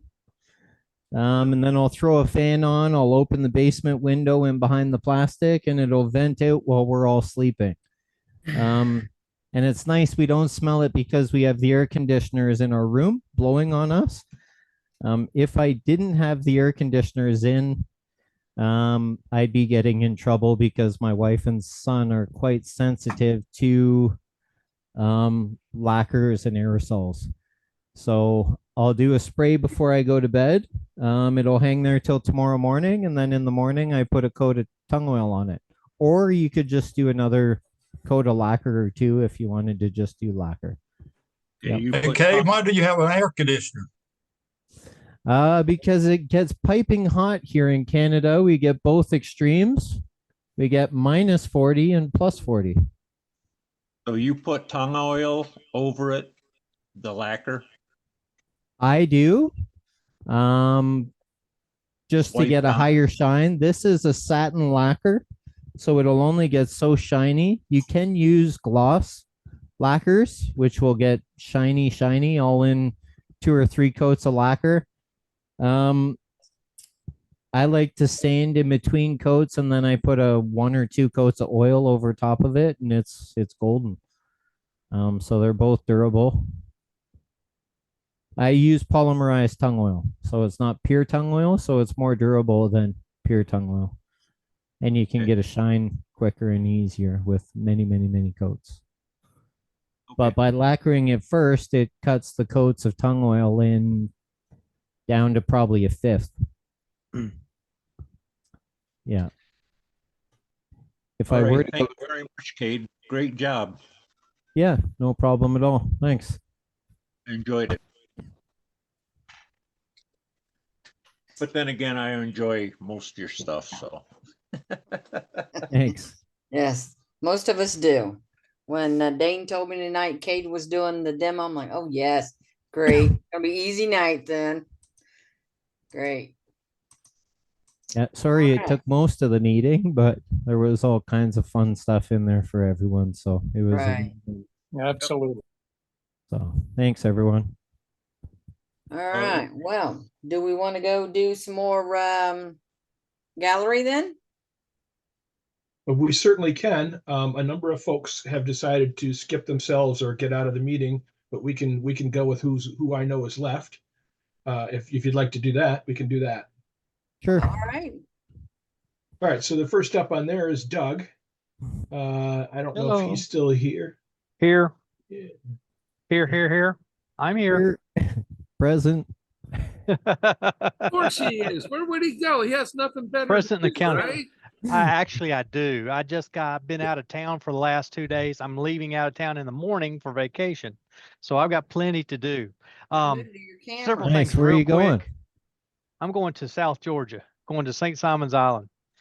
Cool. I can't wait. So, let's see. There we go. Get it so you can see it. There's a contrary nice. to popular opinion, you can turn oak into a finial. Crazy That guy. is white oak. And just in case you doubt it, there's another one, totally different. But that's still white oak. And more like conventional black wood, not ebony, but black wood. There we go. I'll get it somewhere where you can see it. Of course, looking at the picture myself, it's all backwards. And then did a little Osage orange dish, 5 inches across. Sorry, that light. I've got an overhead light I shouldn't have on, but it's washing that out terribly. It's your halo. No, it's a bad light. No halo here. Anyway, that's a lot of fun. That was a scab from where they were milling a log into lumber, and this side was the bark side, and it came out wonderfully. A little bit of bark left right there. I didn't want to remove that because it would have made it absolutely too thin right there. It's not terribly thin all over, but if I'd taken that out, it would have been too thin. And then did a box. I love those pieces of wood, Doug. I take those every chance I get because I get interesting things out of them. Yeah, and the graining in it, it's got so much character in it. It's crazy. And that straight line across there, that is a crack. It goes all the way through. It's on the back side as well. But it is as solid as it can be. It's amazing. Then I did I don't know, the other day, so that I could show a video of it later, this maple box. This was a piece of it actually originally was like that. It was sort of like well, I'll show you. I've got one right here. These are made for a nursery for children to play with, basically indestructible. Doug? Yes. Hold that in your left hand instead of your right. Maybe we'll get a better light over there. This is my left hand. Yeah, This light is right over me. It's LED. This camera is mirrored, so that's why The it other looks left. opposite to us. Yes. Yeah. Switch hands, Doug. There you go. There's my right hand. See, All yeah, right, it's hang on. LED. I There we had go, these do lights better. fixed. This camera went out on me. I had to unplug it and restart it a while ago. So I've got to redo all of my settings on it again. But anyway, these were, this was this. And I turned it. I've got several of those still to turn. And so anyway, a nice box, but it's a little bit unusual. Instead of opening up here, it opens at the bottom. So put your stuff in there, put the base on it. There it goes. Turn it back upside right, and you got it. And it's hollow up to about here. Sort of looks like a martini shaker. Eh, not quite big enough for that. But anyway, maple, it's beautiful wood to turn. That will get waxed. Well, no, this is going to get oiled, is what I have said. Hmm. So anyway, there you go. Nice. Thanks, Doug. Thanks, Doug. Yeah, Yeah, thanks. buddy. Next up is Brenda. Oh, hi guys. All right. So you remember the candle, the tea light candle I made, right? I was gonna do the dry brush on it. Well, I didn't like the way I was doing that. It didn't look right. So what I did, can you see what these colors is? Yeah. I stained this with cherries. Wow. Oh, like black cherries? Or the cherries you get at the supermarket with the Yeah, pit in it? cherries from the supermarket. I Oh, bought a cool. bag of cherries. I ate some of them, spit the pit out, and then they started going bad on me. So I'm like, okay, I gotta do something with these cherries. So I just rubbed them on here. Oh, cool. And I thought about doing maybe a different Interesting color. idea. What's that? Interesting idea. I wouldn't have thought of that. Is it food safe? I think it might be. Now I'm gonna probably sand it down a little bit and smooth it out a little bit. And my ex-husband was here earlier today, and him and my grandson suggested using raspberries or blackberries or mulberries to do this part up here. Something a little darker. So I think I'm gonna find some mulberries and Blueberries come out like a really nice dark purple on wood. That's Yeah. a nice thing to use too. Plus red wine. You can stain wood with red wine and it comes out really nice looking. okay. So anyway, that's what I've got right now. Very cool. Really Thanks, cool. Brenda. Yeah. I like the decided idea I of didn't using have enough cherries. It's a, tips to do like Matt was doing, they're not close enough together, you know what I mean? I do. Yeah. So Yeah, I would do in that instance, I would do just the corners, but that's up to you. just the corners. Oh, just like the edges. Yep, the edges. Okay. Yeah. I figured I'd try It that looks- on a different piece. Yep, very cool.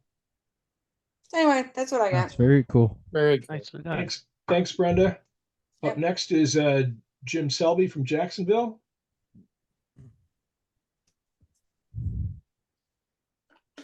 I made another little plant pot. This was inspired by Mark Beckett, the gentleman wood turner. He made his side grain, I made mine end grain.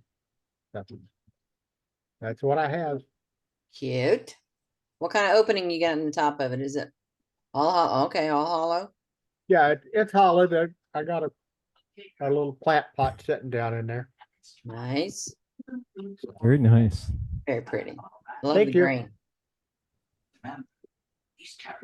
Thanks, Jim. Aha.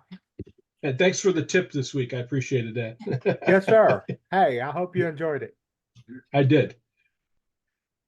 Next up is Haim Matza. Right here. You got to unmute yourself. There we go. Yeah, right. This is about 12 inches maple. Ooh. Yeah, bunch the colors. Mhm. Like I think it's about 8 colors and mix it up with acrylic paint. Very And cool. Nice. I finished. Wow. Yeah. That is And, cool. Nice. Yeah, That's cool. I really like all the colors you added in. Yeah, Looks it's really cool. Love the the black idea. was back. The black was the first one, all black, and then was light green, blue green, yellow, red, orange. I think silver, and repeat it again.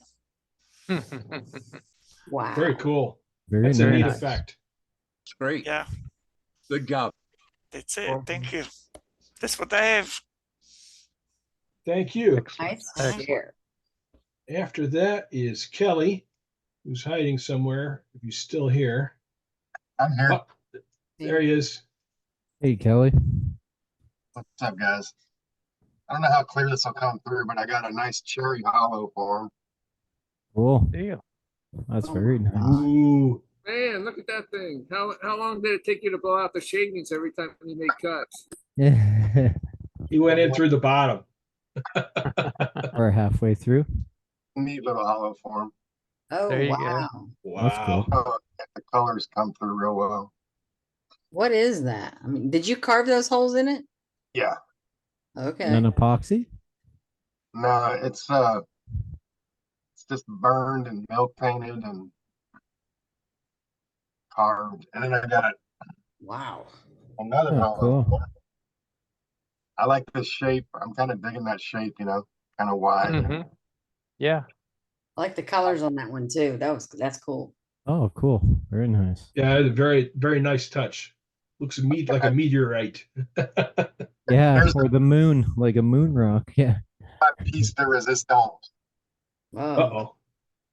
Oh, I see There that you on go. Facebook. Yes. There you go. Wow. Good job. Uh-oh, you missed a spot. There's no holes in it. Three. That is awesome. Very cool, Kelly. That's great. Wow. Super job. Oh yeah. Nice. Very Very nice. nice, Kelly. Yeah. That's all I got. All Very right. good. That's not all. And Oh, hey, one more thing. Uh-oh. One more thing, Jackie. Oh yeah, I seen that too on Facebook. Oh, Look cool. at that. The Triddle lathe. Oh goodness. Cuddle lathe. Yee-hoo. You got that today, didn't you? No, I got it. A couple of days ago.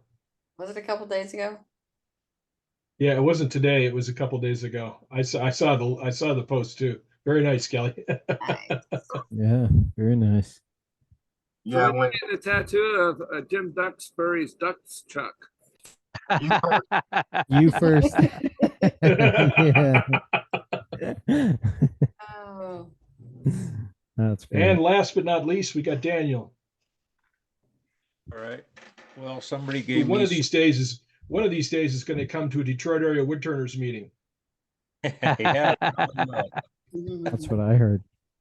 Well, somebody gave me some honey locusts, so I've been turning it just to put it in some shapes to dry, because these are birthday gifts and Christmas gifts.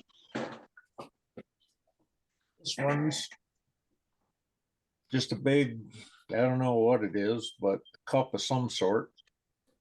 Cool. And just a little bowl. But they're still in the dry form, and then I can make any design I want on them. There you go. Cool. Yeah, cool. Very cool. Why do you have rubber Nice. bands around them? That's just to hold the label on it, what they weigh. Mm-hmm. Cool. Mm-hmm. So I don't get them goofed up.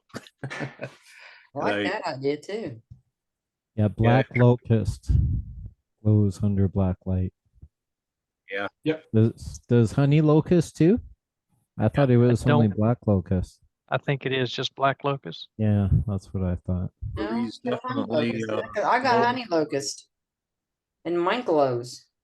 Does it? Okay. Oh, cool. Yeah. All right. Does the locust have the big thorns on it too? Like the honey locust do? The black locust does, that's for sure. Yeah. So Daniel, when your buddy gave you this wood, did it have the thorns on it? No. This was a limb off it, and Okay. Mm-hmm. so Mine had the thorns on it when I went and got it. yeah. Yeah, somebody advertised on Facebook or whatever. I got some honey locust free. Come and get it. Well, I've heard honey locust was good for turning, you know? So I'm like, yes, I'll go get it. I get there and it has Absolutely. these big thorns on it. Oh, I'm it's like, oh excellent. crap. It's really hard. Yeah. But I ended up bringing it home, put it in the garage, de-thorned it, cleaned it all up, made sure I didn't have no thorns in my driveway or nothing. But yeah. But Well, it I know blows under the black locusts light. have thorns. Yeah. My neighbors, in fact, just about every one of my neighbors around here have got honey locust trees. Mm-hmm. How many So- flat tires have they gotten from them? I don't know. No. The guy that gave me the honey locust that I got, we had a couple big pieces, so he went and got his 2-wheel cart, you know, brought it out and picked up a couple pieces. Yeah, he got one in his tire. He's like, and this is why I usually don't drive back here. Well, at the time my trailer was sitting there, I'm like, oh, I don't want one in my trailer. But yeah, those things are killers. Those big old Very cool. 4-inch thorns in them. Mm-hmm. I turn more than this, but I'm not going to show them all. Next week. I got some. Well, it's going to be about 6 months before most of these are dry. But I'll be sticking them in the microwave too. And I got some for the little grandkids, fit their hands and stuff. Cool. Well, they'll like it. Yep.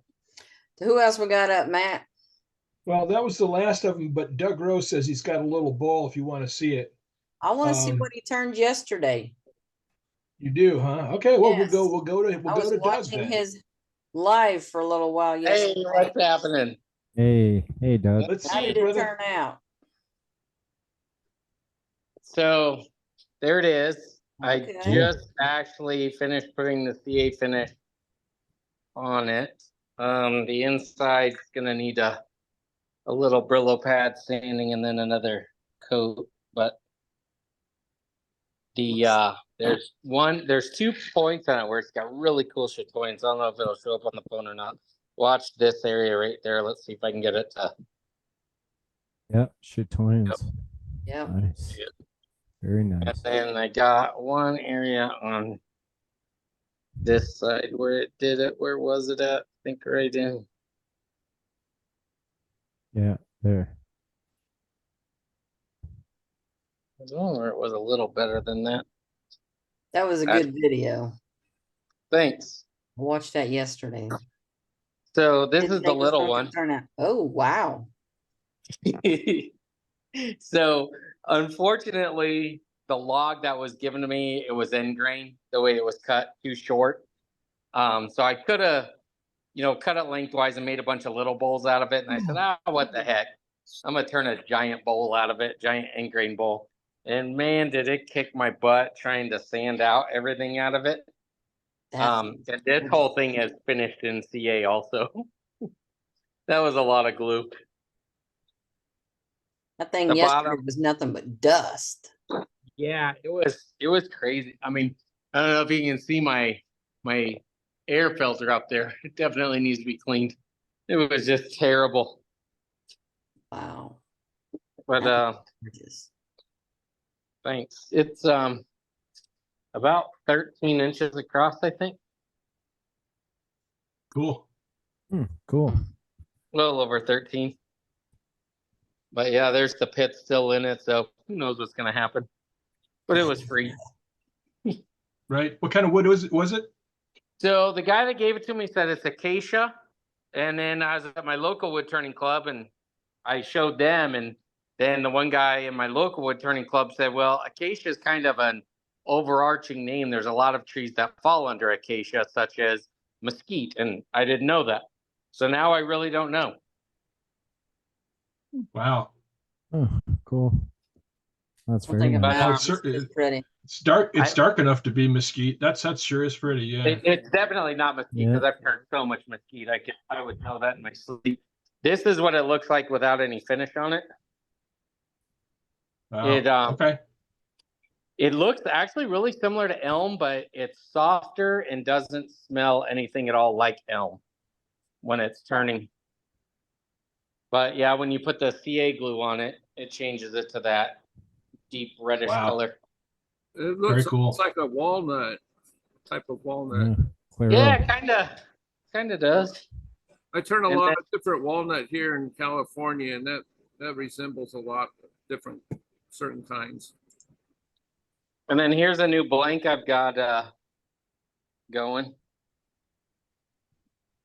Oh, cool. Oh, no. That's awesome. That'd A be fun. cake of pencils. Oh my. Goodness. How much All right, let's- epoxy in that blank? How many what?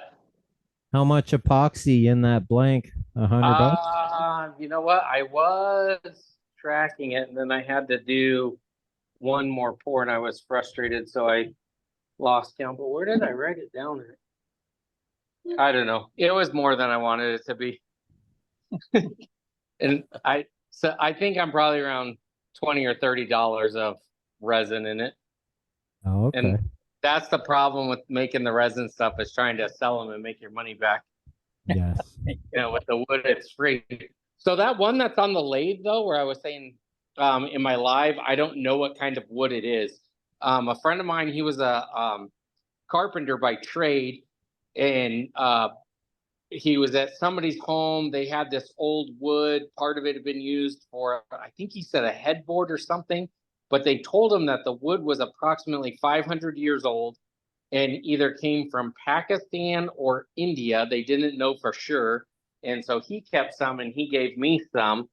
So like, here's a chunk of it right here. No idea what kind of wood it is.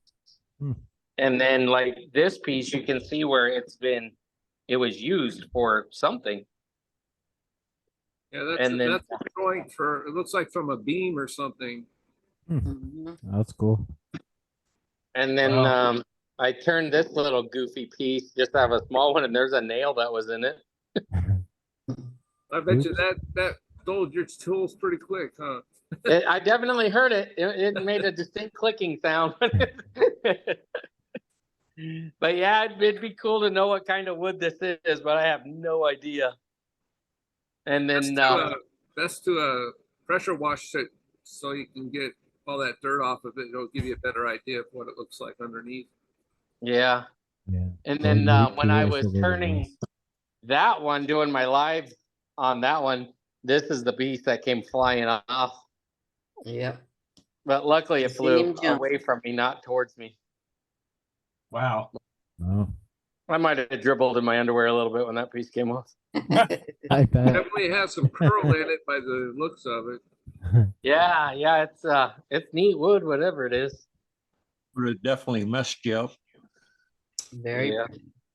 That's cool. Cool. Pretty. All right, well, let's go to Buoyancy, Dave. It's really pretty.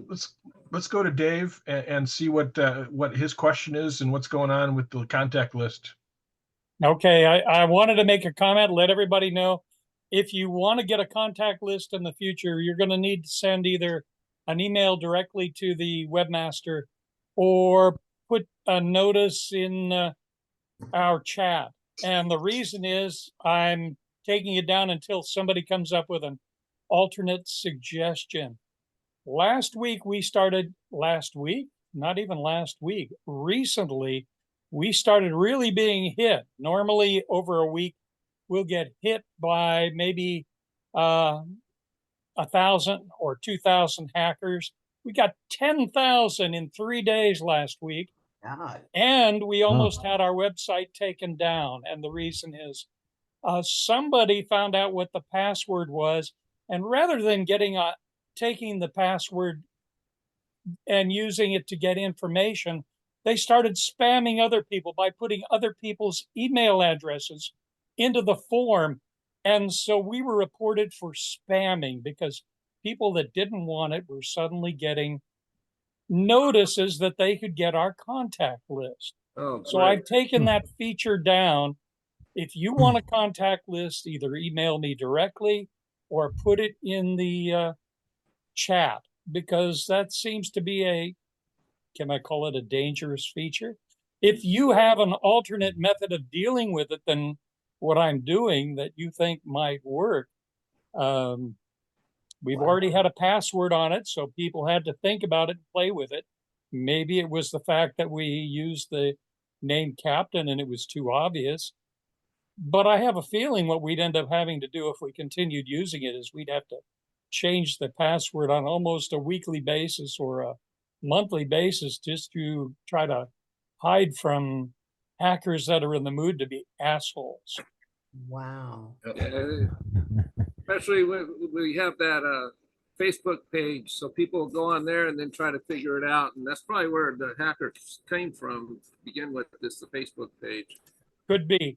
Oh, and that is an option. You can always enter on the Facebook page that you want to copy, and if you state on the Facebook page that you want a copy of the contact list, I'll send it to you. If wait a second, can I really do? Yeah, I guess I can send it to your Facebook email address. I don't know. I think the contact list might be it might not just be worth it. I mean, it's all pretty easy to get a hold of each other anyway. You're either on the Facebook or you're in these weekly meetings, and you just put in the chat, "Hey, Doug, can you give me a call?" Sure, here's my number. I can even direct message them my number if I wanted to. So I think maybe keeping a list might have not been the best. Case, it though, seemed like a good idea in the beginning. In that case, I don't think it's being used in a nasty manner other than somebody else is spamming. I don't think you're going to get tons of new email. I think somebody was just being a real idiot and trying to spam the rest of the world using us as the spamming source. And I had never really, I've been aware that could happen, but I've never seen it done personally. If it's going to be cause this kind of trouble, it might be worth just taking it down. I mean, nobody in this club wants their information put out there and used as a spam, emails, exactly, passwords, or anything. Well, I mean, I am as computer adept as most any of you guys here, but I like having the contact list because there are some people who aren't, and I mean, Eddie comes to mind for one thing. It's nice to be able to call somebody, and I know that we've made some use of it in the past. Yes. So well, again, I don't mind mailing it out to anybody that wants it. We do have one, but I'm not going to leave it online for people to make a request. Matter of fact, I'm considering taking down the option. We've got some other locations where you can put a request. Each page pretty much has something that says at the bottom, fill out this form, and and I'm not even sure I want to do that anymore. I'm considering this. I don't think with only 27 people we should make a complete decision today. I'll mention it again next week. If you have any new thoughts, do. Otherwise, I think we're going to eliminate the option to contact the website, at least for the contact list.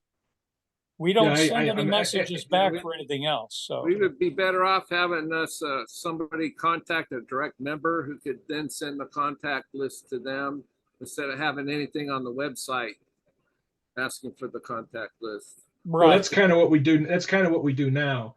And I would certainly, being in the web business myself a little bit, I would certainly agree that having those forums where people can connect with you can offer a big hole, especially, and I don't know what's behind the database, Dave, but if you've got a database background, if it's driven by a database in the background, then there's a potential for spoofing, the SQL or whatever. And I mean, I've had issues with some of my websites in the past also. So I feel for you, brother. Well, I'm just warning you that I think we're going to make that change. I'd like to be able to leave it there, but it's a little questionable as to its value. Yep, I hear you. Okay. I do think it's valuable, but I do recognize that it's a potential hazard. So yeah. Right. So if anyone wants an update of the existing list, contact the webmaster directly, or say you want it during the meeting in a chat and I'll get it out to you. That's probably the best method. I Yeah. would think. So at least Yeah, I agree. I agree. Thanks, so Dave. I I appreciate just it. wanted to warn everybody, and we'll make the comment again next week since there are only Yeah. 27 of us now. I think everybody needs to know. Yeah, we'll do it We- early on. We'll Yeah. let everybody know early on in the next meeting. Right. The Okay. best thing to do. Yeah, and I've got a contact list, but I don't know, it's been a year or two, so Well, I mention might on the contact list you want an updated one, and I'll send it to you. Yeah. Yep. Okay. I've already sent you an email for one, Dave. Okay. Fair enough. I'll send All you one. right, well, anybody else got So anything? I got one last thing here. This is a work in progress. Oh, yes. Oh, nice. So, and you can't see, I mean, I've clearly got some more to do here, but you can't really see, there is a metallic iridescent purple sprayed on here that doesn't really show up in this view. So, but all of these things on the side here and into this area here are all kind of purpley as the background. So I did some spraying and I'm going to sand this off and I've got a little bit more dry brushing to do, but there you go. This is a work in process. What kind of cup cutters are you Very using nice. to cut the circles with? I am using the Manpa cutters on these, like I Okay. explained in the demo. I have the finned cup cutters. I have several different versions of cup cutters. The Manpa ones work the best. But if you've been watching my Facebook, you'll know that I was using them and I grabbed my Dremel collet and gave myself a couple of, I don't know if you can see that, but I burned my thumb and my finger pretty good because the dang thing was so hot. So, Yeah, they get hot. Yeah. That's what yeah, I was so the lesson learned, but there's a reason why the wood's smoking when you make these. Yeah, if the wood's smoking, What is the tool's getting kind of warm. Yep. So thanks, guys. Yeah, it's a lot of fun. I enjoyed doing this, and I got one in the shop that I was working on today that I like even more. So it's fun. I seen that one earlier too. All Now you right. haven't seen the carving yet because I haven't posted the pictures Right, of it. right. All right, guys. Anything else? Anybody got anything? Any more questions? Any more shares? Oh, like can you we're hear done me? for the night. We got what, 9 more minutes left of the meeting? No, actually, we're over. We're in overtime. Yeah, we're 48 minutes over. Oh. I can show. Okay, yeah, I guess the meeting colored goes at 10, not 11, isn't it? Yeah. Okay. Yeah. Well. In overtime. Or 7 instead of 8 if you're, out here west. Okay, yeah. Yeah, it's only quarter till 8 here, so I'm okay. It's 10 to 11 here, but I'll be up till 3. I got some production I gotta do. Oh my. But I did color the hand. Hey, look at that. There you go. Talk in there. All So right. there I got the hand all dyed and blacked, and there it is there. Cool. That's gonna be gorgeous with some lacquer on it. Absolutely. Hey, Kade, that was really a great demo. Thank you, man.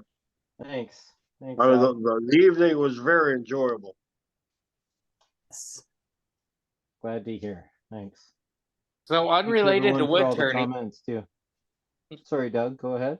Unrelated to wood turning, Dave, that blanket that's behind you. Yeah. I have almost that exact same Afghan blanket that my grandmother made for me. It was finished before I was born. I'm 51, so the blanket's somewhere between 51 and 52 years old.